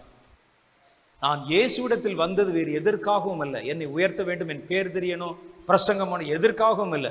இயேசு எனக்கு நித்திய ஜீவனை தந்தார், அதற்காகத்தான் நான் வந்தேன், அதற்காகத்தான் பின்தொடர்கிறேன். எவ்வளவு சொன்னாலும் அது பின்னால தான் ஓடுவேன், எனக்கு வேண்டான்னு சொன்னேன். நான் எல்லாவற்றிலும் எனக்கு ஒரே ஒரு நம்பிக்கை இருக்கிறது. அது நான் விரும்பியோ விரும்பாமலோ கர்த்தர் என்னை முந்தின நாட்களில் நான் ரட்சிக்கப்படுறதுக்கு முன்னால கம்யூனிஸ்ட் கட்சியில் இருந்தேன். நான் ஸ்கூலில், நான் காலேஜில் படித்த போது SFI என்று சொல்லுகிற அந்த ஸ்டூடெண்ட் ஃபெடரேஷன் ஆஃப் இந்தியா, அதில் எங்கள் ஊருக்கு நான் தான் அதில் தலைவராக இருந்தேன். ஸ்ட்ரைக் நடத்தியிருக்கிறேன், பஸ்ஸில் கல்லை விட்டுருக்குறோம், வெளியே வந்து கோஷம் போட்டிருக்கிறோம், மாணவர்களை அழைத்து சென்று ஜெயிலுக்கு போயிருக்கிறேன் 3 தடவை அரசியல் கைதியாக. சும்மா எல்லாம் 2 நாள் அப்படி போன மாதிரி போயிட்டு அடுத்த நாள் வந்துடுவான். அந்த மாதிரி 3 முறை போயிருக்கிறேன். நான் கண்டதில், நான் ஃப்ராங்காக சொல்லணும்னா, எங்களுடைய தோழர்கள் ரொம்ப எளிமையானவர்கள், பணத்துக்கு ஆசைப்பட மாட்டாங்க, அவர் நம்பினவர்களை காப்பாற்றினாங்க. அப்போது நான் நினச்சேன், இவனே இப்படி இருந்தா கிறிஸ்தவர்கள் எப்படி இருப்பாங்க? அப்படி உள்ளே வந்து பார்த்தா அடடா சொல்ல வார்த்தையே இல்லை. அப்போ அவர்களுடைய மனசில் அவர் பிடித்திருக்கிற கொள்கைக்காக, அது ஒருவேளை உள்ள என்ன இருக்குன்னு எனக்கு தெரியாது, நான் பார்த்த அளவில் அவருடைய கொள்கைக்காக ரொம்ப சிம்பிளாக செருப்பு கூட போட மாட்டாங்க. ஒரு வேட்டி கூட பார்த்தீங்கன்னா வந்து அழுக்கு இருக்கும். ஏன் தோழர் இப்படி போட்டிருக்கீங்க? நான் இருக்கட்டும், என்ன வேட்டியை வச்சு என்ன செய்ய போகிறோம்மா? அப்படி ஏழை குடிசையில் இருப்பாங்க, எளிய வீட்டில் இருப்பாங்க. இதெல்லாம் பார்த்து எப்படி இருக்கிறாங்கன்னு யோசித்தேன். இதே மாதிரி குணம் கிறிஸ்தவர்கள் நடுவில் கர்த்தருடைய ஊழியக்காரர்கள் இருந்தால் எப்படி இருக்கும்? அப்படிதான் முதல் நூற்றாண்டில் இருந்தது, மாறிடுச்சு. அப்போ பணம் என்பது ஒரு பெரிய பொருட்டல்ல. நாம் எதை நோக்கி பின்தொடர்கிறோமோ அதுல வைராக்கியமா இருக்கணும் என்பது நான் அங்கேயே கற்றுக்கொண்டிருக்கிறேன். அவங்க பிடிச்ச கொள்கைக்காக எப்படி வைராக்கியமா இருக்கணும், அதையே கர்த்தர் என்னை இயேசு கிறிஸ்து தன்னை காண்பித்து என்னை அழைத்த போது என் மனசுல ஒரே ஒரு எண்ணம் தான் இருந்தது. இவரை இவ்வளவு நாள் அறியாமல் அறிந்து விட்டோம், இது எந்த சூழ்நிலையும் இவர் பிரியவே கூடாதியா. என்ன வந்தாலும் சரி, காசை கொடுத்தாலும் சரி, பணத்தை கொடுத்தாலும் சரி, ஆசையை கொடுத்தாலும் சரி, என்ன கொடுத்தாலும் சரி, துன்பத்தை கொடுத்தாலும் சரி, இந்த ஆளை மாத்திரம் பிரியக்கூடாது. ஏன் அப்படின்னு கேட்டா, அவர் எனக்கு காண்பிக்கிற எதுவும் எனக்கு பெருசா தெரியல. நான் நல்லா சொல்லணும், பரலவும் கூட எனக்கு பெருசா தெரியல. என்னை நேசித்த இயேசு எனக்கு பெருசா தெரிகிறார், அவ்வளவுதான். நான் எழுதின ஒரு பாட்டில் கூட எழுதியிருக்கிறேன், பரலோகம் கூட என்னை கவரவில்லை, பரலோகத்தில் நீர் இருப்பதுதான் என்னை கவர்ந்தது என்று சொல்லி ஒரு பாடல் வரி கூட வருகிறார். அப்ப இயேசு என்னை கவர்ந்து, எனக்கு நல்ல ஒரு காரியம் தெரியும், என் வாழ்க்கை தடுமாறி திசை மாறி நான் குடிகாரனாக, நான் வந்து அடிக்ஷன்ல அடிமைப்பட்டு கிடந்த நாட்கள்ல ஒருவரும் என்னை கண்டுகொள்ளாத சூழ்நிலையில இயேசு என்னை தேடி வந்தார். எத்தனையோ பேர் வந்து காத்து கொண்டிருக்க, இயேசுவை பார்க்க காத்திருக்க அகால பிறகு போன்ற எனக்கு நான் அபிஷேகம் பண்ணப்பட்ட அன்று இரவே தரிசனமானார். நான் யோசிச்சு பார்த்தேன், இது எப்படி? நான் நினைச்சேன், நம்ம ஒரு குடிகாரன், காலையில தான் சிகரெட்டை விட்டுருக்குறோம், நம்ம குடிக்கிற குடியை விட்டுருக்குறோம், ராத்திரி அபிஷேகம் பண்றோம், அடுத்த நாள் காலையில தேவனை தரிசிக்கிறோம். அப்ப நமக்கே இப்படி இருக்குமானா? இவ்வளவு வருஷம் கிறிஸ்தவர்களா இருக்கிற இவங்க எப்படி இருப்பாங்க என்று நானாய் நினைத்து கொண்டிருந்தேன். அதற்கு பிறகு வந்து பார்த்த போதும் அப்படிலாம் இல்லை என்று தோன்றிற்று. அப்ப நான் நினைச்சேன், அவரை நான் அறியாமல் இருந்தும் மறுத்து பேசியும் மறுதளித்தும் இயேசு மாத்திரம் சரியான நேரத்தில் என்னை தேடி வராமல் இருந்தால், என்னோடு கூட சேர்ந்த என்னுடைய நண்பர்கள் கையை அறுத்து கொண்டு இறந்து போனதை போல, குடிக்க காசு இல்லாம கையை அறுத்து கொண்டு இறந்து போனான் என்னுடைய நண்பன், அது மாதிரி நான் ஒரு குப்பத்தொட்டில் செத்து கிடப்பேன். என்னை இயேசு அன்பினாலே தேடி வந்தார் பாரு, அதுக்கு தான் ஊழியம் செய்யணும். அவர் எதுவும் கொடுப்பார் என்பதற்காக அல்ல, எனக்கு அவர் எதுவும் கொடுக்காட்டா கூட பரவாயில்ல, அவர் கொடுத்ததுக்காக வேலை செய்ய வேண்டும் என்பதுதான் இன்றைக்கு வரைக்கும் என்னுடைய மனதில் ஓடிக்கொண்டே இருக்கிற காரியம். ஏதோ ஊழியம் செய்யறோம், சொந்தத்துல கார் இல்லாத ஊழியக்காரனை பார்த்திருக்கீங்களா? நீங்க என்னை பாருங்க. சொந்தத்துல கார் இல்லாத சபை போதகரை பார்த்திருக்கீங்களா? என்னை பாருங்க. ஒரு ஒரு அறத பழசு பாடாவதியான செல்போன் வச்சிருக்கிற ஒரு ஆளை பார்த்திருக்கீங்களா? நீங்க பாருங்க. அது மார்க்கெட்லேயே கிடையாது. அந்த மாதிரி நான் எதையும் தேடவில்லை, விரும்பவில்லை. காரணம், இயேசு எனக்கு போதுமானவராக இருக்கிறார், இயேசு என்னோடு கூட இருக்கிறார். அந்த பாடல்ல ஒரு பிரதர், உங்களுக்காக தான் வெயிட் பண்ணியிருந்தேன், நீங்க இருந்திருந்தா பாடியிருப்பேன். தாய்மடியில் நான் தவழ்ந்திருந்தேன், அதில் இந்த இன்பம் இல்லை. தாய்மடியில் நான் தவழ்ந்திருந்தேன், அதில் இந்த இன்பம் இல்லை. என்னுடன் நீர் என்றும் வாழ்வது தான் இன்பத்தின் இறுதி எல்லை. என்னுடன் நீர் என்றும் வாழ்வது தான் இன்பத்தின் இறுதி எல்லை. இறைவா இறைவா, உமக்கிணை எவரும் இல்லை.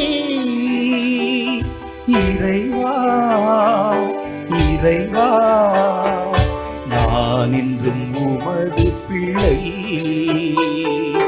உம்மருகில் நான் இருந்தால் எனக்கொரு குறையும் இல்லை.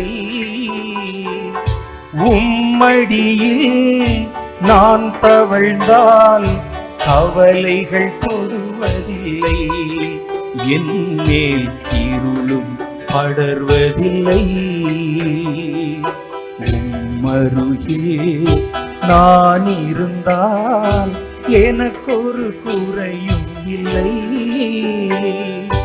உம்மடியில் நான் தவழ்ந்தால் கவலைகள் தொடுவதில்லை.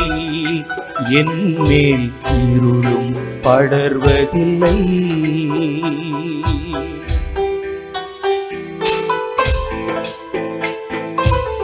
இந்த பாட்டு புத்தகத்துல 387வது பாட்டு.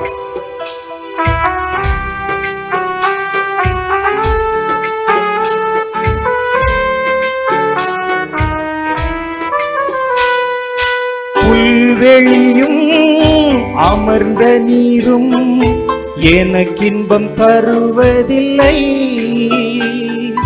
புல்வெளியும் அமர்ந்த நீரும் எனக்கின்பம் தருவதில்லை. உம்முடன் நான் அங்கே நடக்கும் இன்பம் சொல்லிட வார்த்தை இல்லை. உம்முடன் நான் அங்கு நடக்கும் இன்பம் சொல்லிட வார்த்தை இல்லை. இறைவா இறைவா, உமக்கிணை எவரும் இல்லை. இறைவா இறைவா, நான் என்றும் உனது பிள்ளை. உம்மருகில் நான் இருந்தால் எனக்கொரு குறையும் இல்லை. உம்மடியில் நான் தவழ்ந்தால் கவலைகள் தொடுவதில்லை. என் மேல் இருளும் படர்வதில்லை.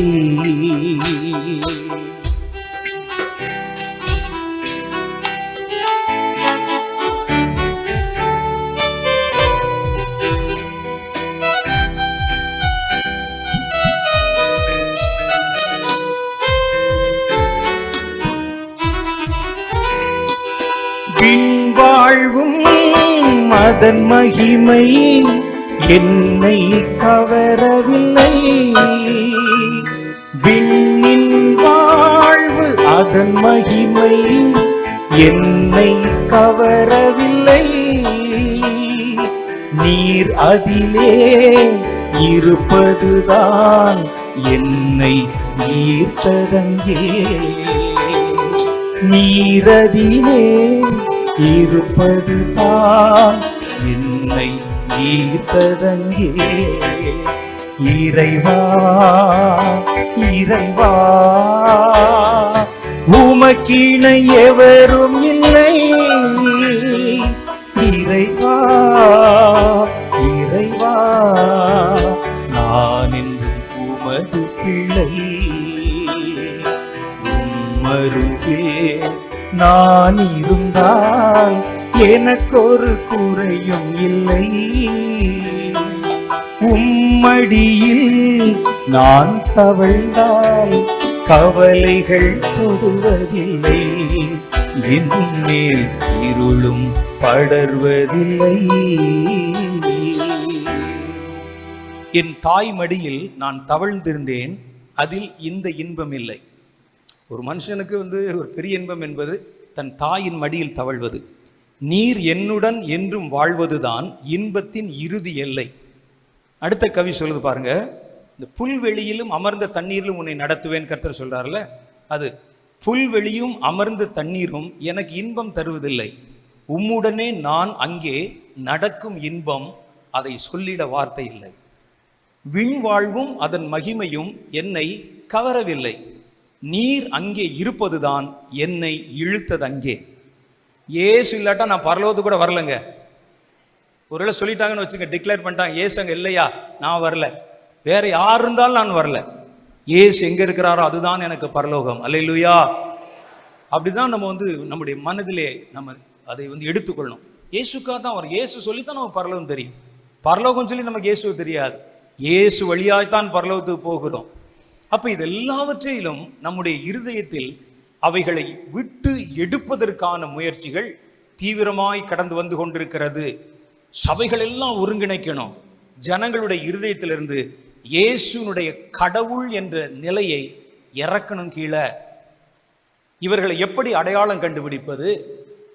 இப்படிப்பட்ட அந்தி கிறிஸ்துவின் ஆவியை கொண்டு சபைகளை, ஜனங்களை, கிறிஸ்தவர்களை, ஒருங்கிணைக்கிறவர்களை எப்படி அடையாளம் கண்டுகொள்வது?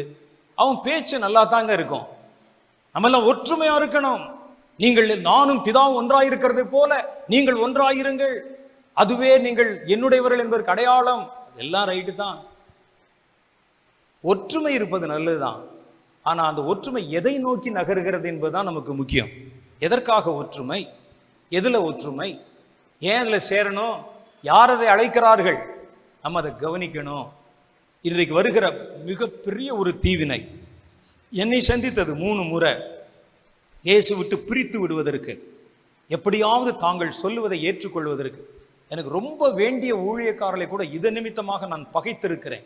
வேணாம், இது ஆபத்து, பணம் ஆபத்து, இவர்கள் சொல்லுகிற வார்த்தைகள் ஆபத்து, இவன் எவனும் நம்மை உயர்த்த வேண்டாம், உன்னதத்தில் கொண்டு நிறுத்த வேண்டாம்.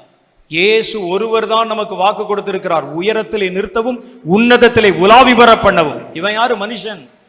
ஏசாயா 2:22 சொல்லுகிற, நாசிலே சுவாசம் உள்ள மனிதனை நம்புவதை விட்டு விடுங்கள், எண்ணப்படுவதற்கு அவன் எம்மாத்திரம் என்று வேதம் சொல்லுகிறார். யார் அவன் சொல்றது? ஓடிட்டோம், இவ்வளவு வருஷம் ஓடிட்டோம். சின்ன வயதிலிருந்து நான் 40 வருஷத்துக்கு முன்னால கர்த்தருடைய ஊழியத்துக்கு வந்தேன். இன்றைக்கு நான் 61 வயதை அடைந்திருக்கிறேன். 40 வருஷம் ஓடிவிட்டேன்.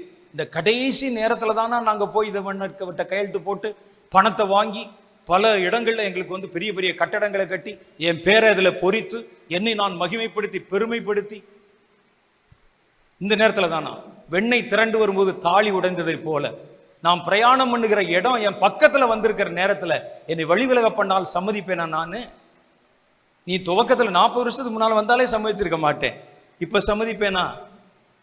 கவனம். ஜனங்களுக்கு சும்மா ரொம்ப வேகமாக சொல்லி அவர்களை ஒற்றுமை என்ற பேரில் ஒரு பெரிய கூட்டம் வலை விரித்து கொண்டு வருகிறது. அவர்கள் பல முறை பல தேசங்களில் உயர்ந்த இடங்களில் கூடுகிறார்கள். ஒவ்வொரு மத தலைவர்கள் கூடுறாங்க. புத்த மதத்திலிருந்து தலாய் லாமா, இந்து மதத்திலிருந்து சில முக்கியஸ்தர்கள். நான் பார்த்த பொழுது ஒரு புகைப்படத்தில் அமிர்தானந்த மைய உட்கார்ந்திருந்ததை பார்த்தேன். அவங்களோட கிறிஸ்தவ தலைவர்கள் பெரிய பெரிய இந்த ரிக் வாரன் மாதிரி பெரிய ஆட்கள், இவங்க எல்லாம் அடிக்கடி கூடி பேசுகிறார்கள். 2 வாரத்துக்கு முன்னால எல்லா மதத்தை ஒருங்கிணைத்து ஒரு புதிய வேதாகமத்தை அறிமுகம் செய்திருக்கிறார்கள். தெரியுமா உங்களுக்கு? புது பைபிள். இதான் புது மதத்திற்குண்டான பைபிள். இந்த பைபிள்ல எல்லா மத கருத்துக்களும் இருக்கும், இயேசு சொன்னது இருக்கும், எல்லாமே சேர்ந்திருக்கும். எல்லாத்துடைய எசன்ஸ், சாராம்சம், சாறு எல்லாம் உள்ள புகுந்து அது இருக்கும். இதில் கிறிஸ்தவர்கள் கலந்து கொள்ளுகிறார்கள், வேறு மதத்தை புத்த மத தலாய் லாமா கலந்து கொள்ளுகிறார், புத்த மத பெரியவர்கள் கலந்து கொள்ளுகிறாங்க, இஸ்லாம் மதத்தில் உள்ள முக்கியஸ்தர்கள் கலந்து, எல்லாத்துக்கும் புகைப்படம் இருக்கு, படம் வச்சிருக்கிறேன், போட்டோஸ் இருக்கு. அவர்கள் கலந்து பேசுகிறார்கள், மணிக்கணக்காக பேசுறாங்க. எப்படி இந்த சபைகள் எல்லாம் ஒருங்கிணைக்கிறது, மதங்களை ஒருங்கிணைக்கிறது, ஒன்று சேர்க்கிறது. இந்த 2 மதமும் பெரிய மதங்களை ஒன்று சேர்த்து விட்டார். யூத மதத்தை அதற்கு முட்டு கொடுத்து வைத்து விட்டார். இந்த 3 மதத்தை ஒன்று சேர்த்துட்டா உலகத்துல 75% ஜனங்களை நம்ம அப்படியே பிடித்து கொள்ளலாம். அதற்கு தடையா இருக்கிற ஒரே ஒரு ஆள் இயேசு கிறிஸ்து. இயேசுவை தவிர வேற எந்த தடையும் இல்லை நம்ம சேருவதற்கு. அப்ப என்ன செய்யணும்? மெல்ல மெல்ல மெல்ல ஜனங்களுடைய மனசுல விஷத்தை விதைத்து, இயேசுவை குறித்து அவர்கள் வைத்திருக்கிற உயர்ந்த நிலையிலிருந்து அவர்களை கீழே இறங்க வைத்து, இயேசுவின் மேல் அவர்கள் வைத்திருக்கிற வைராகியத்தை அதாவது கொஞ்சமா குறைய வைத்து, தளர வைத்து, இயேசு விட்டு விலக வைத்து, இயேசுவை பார்த்த பார்வையை இயேசுவின் பெயரை சொல்லி வேற பக்கம் திருப்பி, அந்த பாரு செழிப்புல இயேசு இருக்கிறார், இந்த பாரு அற்புதத்துல இயேசு இருக்கிறார், இந்த பாரு என்கிட்ட இயேசு இருக்கிறார் என்று சொல்லி தன்னை இயேசுவாய் காண்பித்து உங்களை இயேசு விட்டு வழி விலக பண்ணுகிற எவனுக்கும் நீங்க செவி கொடுக்காதீங்க. அந்த அலை தீவிரமாய் கடந்து வருகிறது. சபைகள், சபை தலைவர்கள், போதகர்கள் சந்திக்கிறாங்க. சின்ன சின்ன எளிய போதகர்களை சந்திக்கிறாங்க. நம்ம எல்லாம் ஒன்றாய் கூடி சபைகளை ஒருங்கிணைப்போம் வாருங்கள் சொல்றாங்க. ஒட்டுமொத்தமாக கூட்டி கொண்டு போய் உங்களை விற்றுவிட போகிறார்கள். அதான் திட்டம், அப்படி திட்டம். அதுதான் வேதம் சொல்லுது.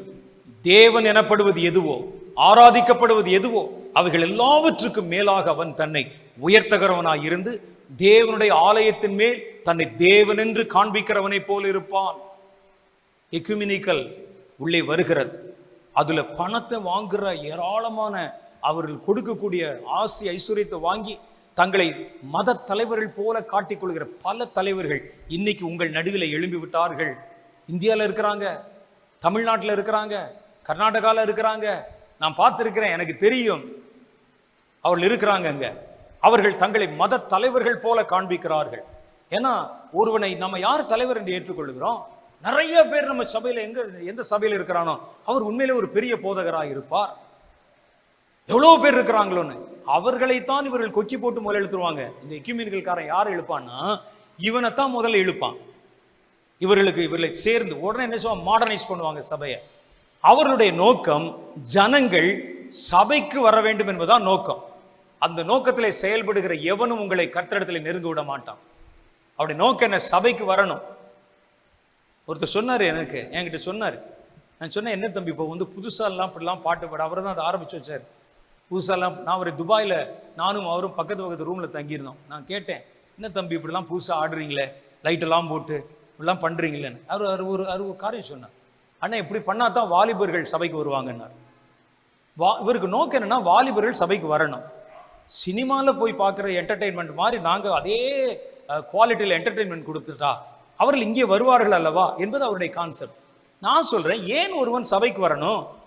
அவன் கிறிஸ்துவுக்குள்ளே கட்டப்படுவது தான் சபைக்கு வரணும். பரலோகத்துக்குள்ள போறதுக்கு தான் சபை வழியா போகணும். பரலோகத்துக்குள்ள போகாம வெறும் சபைக்கு ஏன் அவன் வரணும்? அப்ப அவர்களுடைய நோக்கம் என்னன்னா எண்ணிக்கை பெருக்கணும். அதற்கு என்ன வழிமுறை வேணாலும் காண்பிக்கலாம். ஜனங்கள் என்ன விரும்புகிறார்களோ அதை நம்ம செய்யணும். ஒரு அற்புதத்தை விரும்புகிறார்களோ அற்புதம் செய்வோம். அவர்கள் நடுவில் அவர்களுக்கு ஒரு மாதிரி திகிலூட்டுற மாதிரி பிரசங்கம் பண்ணுவோம். அவர்கள் மயக்க மருந்தை கொடுப்பதை போல அவர்களுக்கு தவறான ஆராதனை கொடுப்போம்.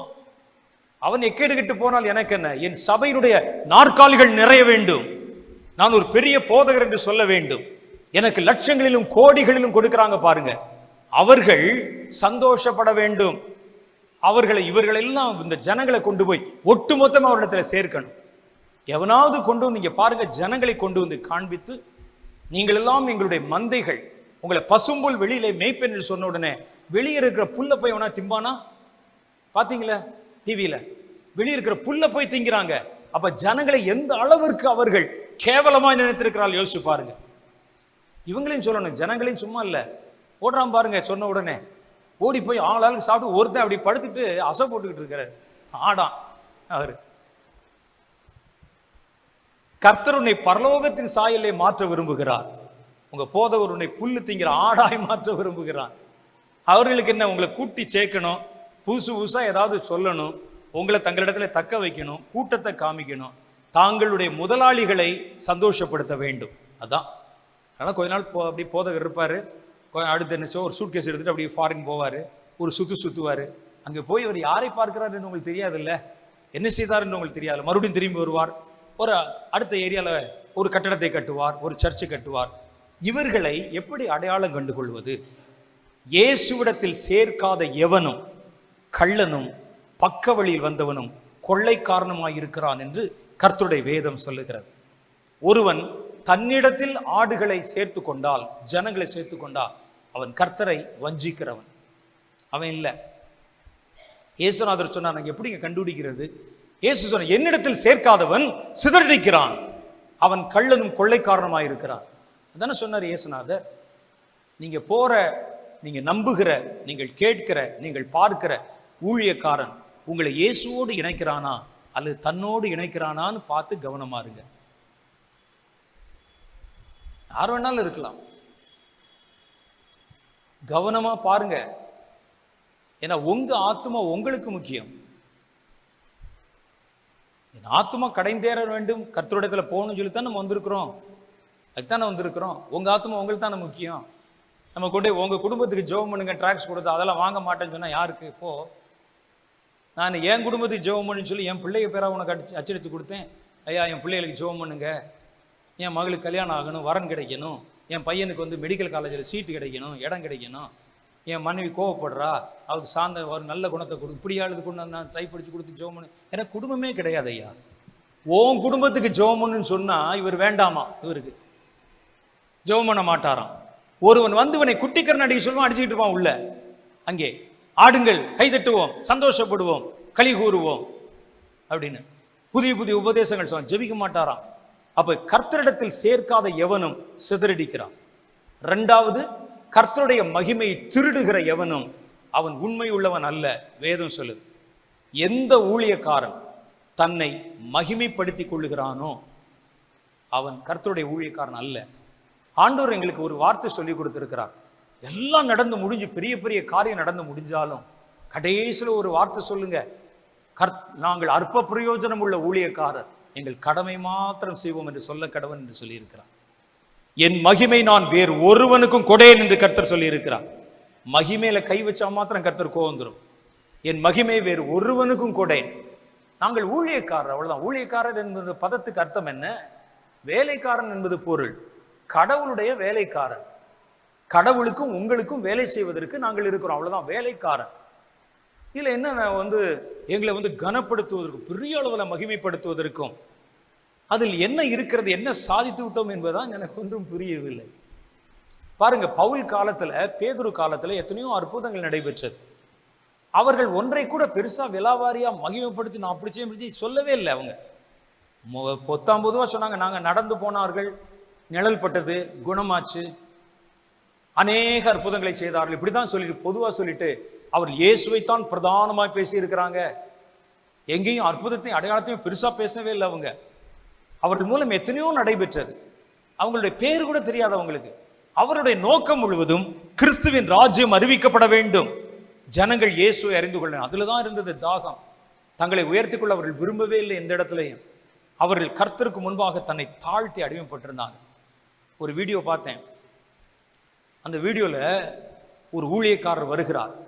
அந்த ஊழியக்காரருடைய கார் காம்பவுண்டுக்குள்ள வளைகிறதுக்கு முன்னால பேண்டு கருவிகள் வைத்து பெரிய பெரிய சாக்ஸோஃபோன், ட்ரம்மு எல்லாம் வச்சு ஒரு கூட்டம் நிற்கிது. அடிக்கிறான் மேளம், பட்ட பட்ட பட்டன்னு அடிச்சோடனே அந்த போதகருடைய கார் அப்படி உள்ள நுழைஞ்ச உடனே, அந்த ஊழியக்காரருடைய கார் நுழைஞ்ச உடனே வெடி 1000 வாலா வெடிக்கிறார். மட்ட மட்ட மட்ட மட்டன் வெடிக்குது. வெடிச்ச உடனே ஒரே கைதட்டு, ஜனங்கள் கைதட்டுகிறார்கள். உண்மையிலே நடந்தது.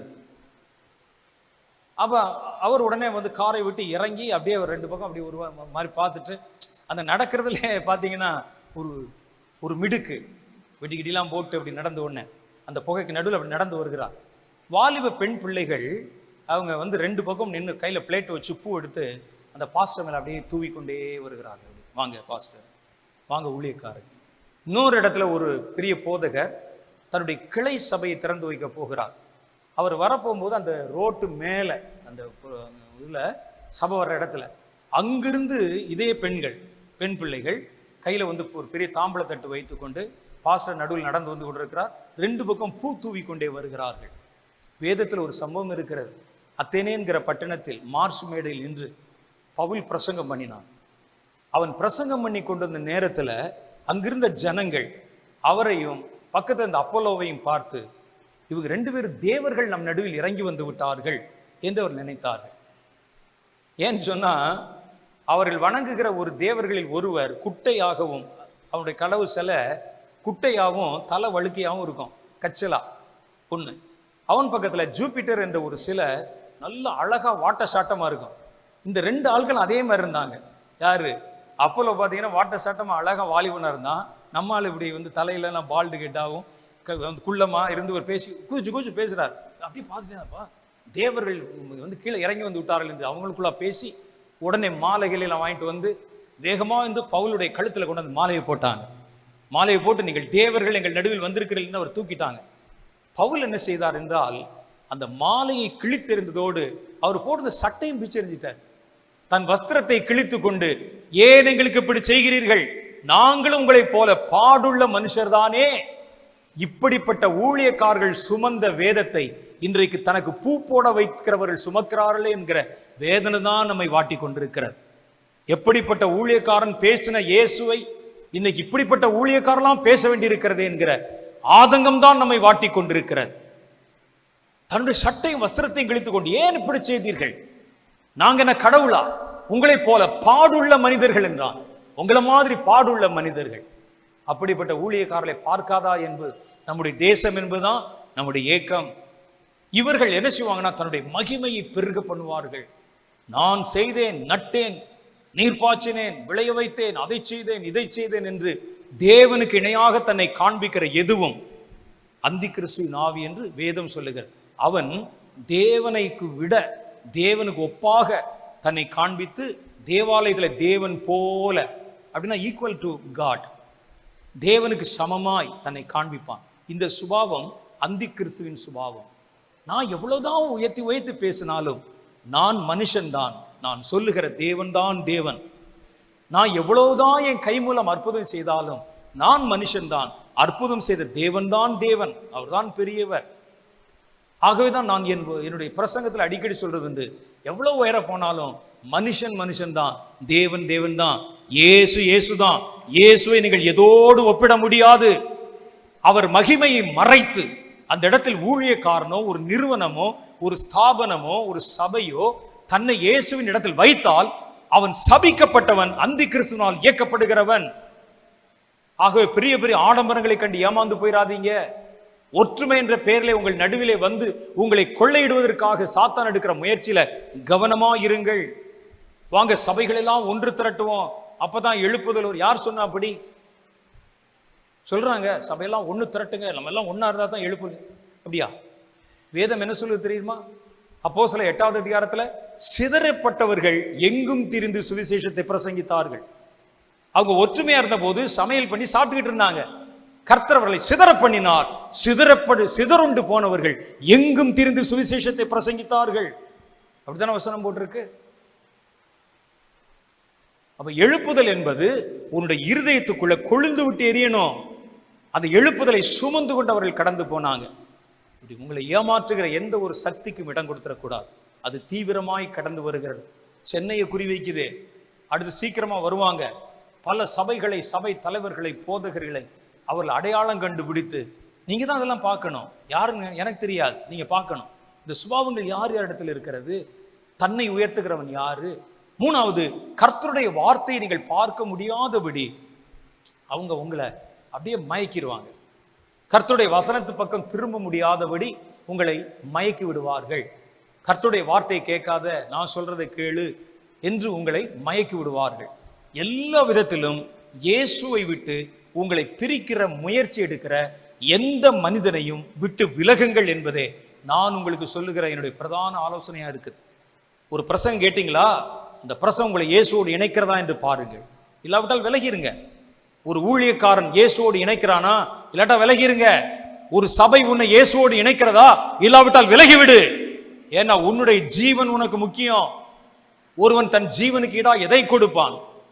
யோசிச்சு பாருங்க. உங்க ஜீவன் போச்சுன்னா யாரு கொடுப்பாத? ஜீவனை இயேசு ஒருவர் தான் கொடுக்க முடியும். அதனால இப்படிப்பட்ட கொடிய அலை வருவதற்கு முன்பு நாம் அதற்காக ஜெபிக்க கடமைப்பட்டவர்களாக இருக்கிறோம். பொல்லாத மனிதர்கள் புதிதாக புறப்பட்டு நூதன உபதேசங்களை விதைத்து ஜனங்களை மதிமயங்க பண்ணி இயேசுவினுடைய அன்பை விட்டு நம்மை கொஞ்சம் கொஞ்சமாய் விலக்கி பிரித்து கொண்டு வருகிறார்கள். இன்னைக்கு இயேசு சபைகளில் எவ்வளவு தூரம் பிரசங்கிக்கப்படுகிறார் பாருங்க. கொஞ்சம் அப்படியே நீங்க யோசிச்சு பாருங்க. இயேசு எவ்வளவு தூரம் உயர்த்தி காட்டப்படுகிறார் பாருங்க. எத்தனை இடத்துல உங்களுக்கு மறுமையை பற்றி பேசுகிறார்கள் பாருங்க. எத்தனை இடத்துல உங்களுக்கு நித்திய ஜீவனை குறித்த காரியங்கள் கற்றுக் கொடுக்கப்படுகிறது பாருங்க. நித்திய ஜீவன் நீங்கள் பெரும்படிக்கு உங்களை எத்தனை பேர் உங்களை நடத்துகிறார்கள் என்று பாருங்க. நீங்க கேட்கிற 100 செய்திகளிலே எதெல்லாம் உங்களை கர்த்தரிடத்திலே நடத்துகிறது என்று பாருங்க. ஒரு செய்தி என்னை பணத்திடத்திலே நடத்துகிறது, ஒரு செய்தி என்னை இப்படிப்பட்ட அற்புதங்களிடத்திலே நடத்துகிறது, ஒரு செய்தி என்னை ஊழியக்காரனிடத்தில் நடத்துகிறது, ஒரு செய்தி என்னை ஒரு நிறுவனத்திடத்திலே நடத்துகிறது, ஒரு செய்தி என்னை சபையிடத்திலே நடத்துகிறது. ஆனா ஒரு சில செய்தி மாத்திரம்தான் என்னை கர்த்தரிடத்திலே நடத்துகிறது. அதை கண்டுபிடிப்பது அது உங்க கடமை.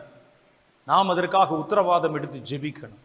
இவைகள் எல்லாவற்றையும் அடகு வைக்கக்கூடிய ஒரு பெரிய சக்தி இன்னைக்கு வெகு தீவிரமாக இந்தியாவில் மாத்திரம் இல்ல, எல்லா தேசங்களிலும் கிரியை செய்கிறது.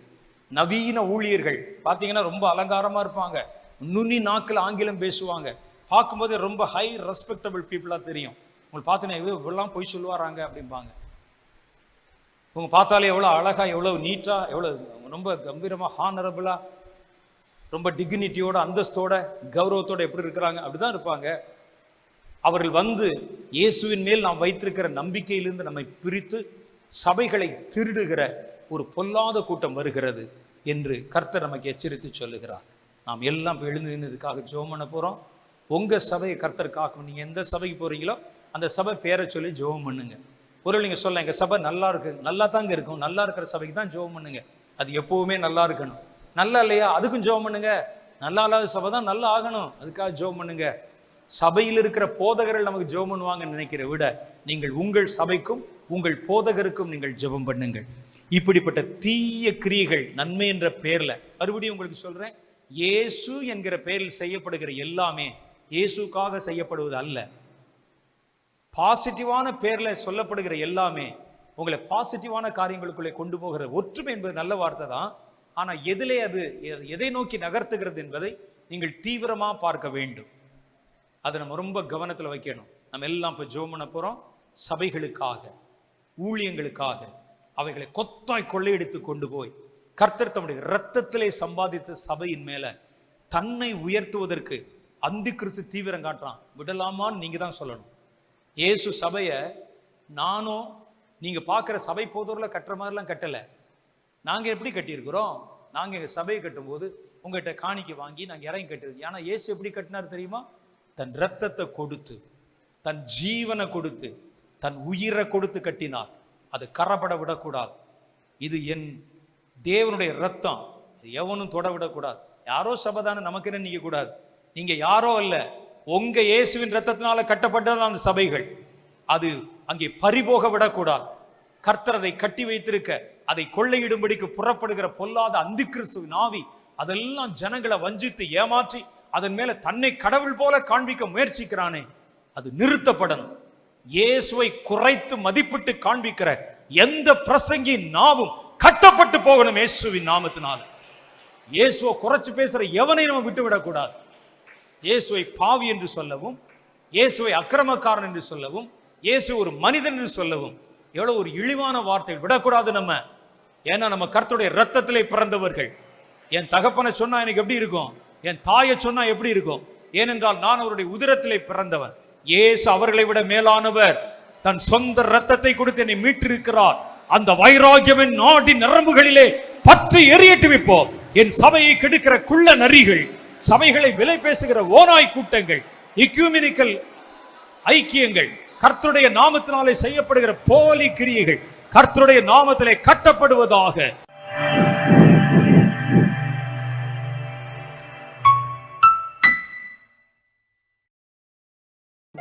இயேசுவின் துவனி ஊழியங்கள் வழங்கும் தீர்க்கதரிசி வின்சென்ட் செல்வகுமார் அவர்களால் எழுதி வெளிவந்துள்ள கடைசி கால தலைமுறையினர் தெரிந்து கொள்ள வேண்டிய கடைசி கால தேவனின் வருகைக்கான செய்திகள் மற்றும் இளம் சுவிசேஷர்களுக்கும் ஊழியர்களுக்கும் வசனம் குறிப்புகள் அடங்கிய புத்தகங்கள் 2 மொழியில் வெளிவந்துள்ளன.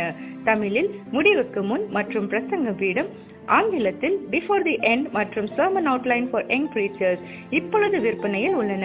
இந்த புத்தகங்களை அமேசானிலும் பிளிப்கார்ட்டிலும் எங்கள் ஆப்பிலும் பெற்றுக்கொள்ளலாம். மேலும் விவரங்களுக்கு தொடர்பு கொள்ள வேண்டிய தொலைபேசி எண் 9731722977.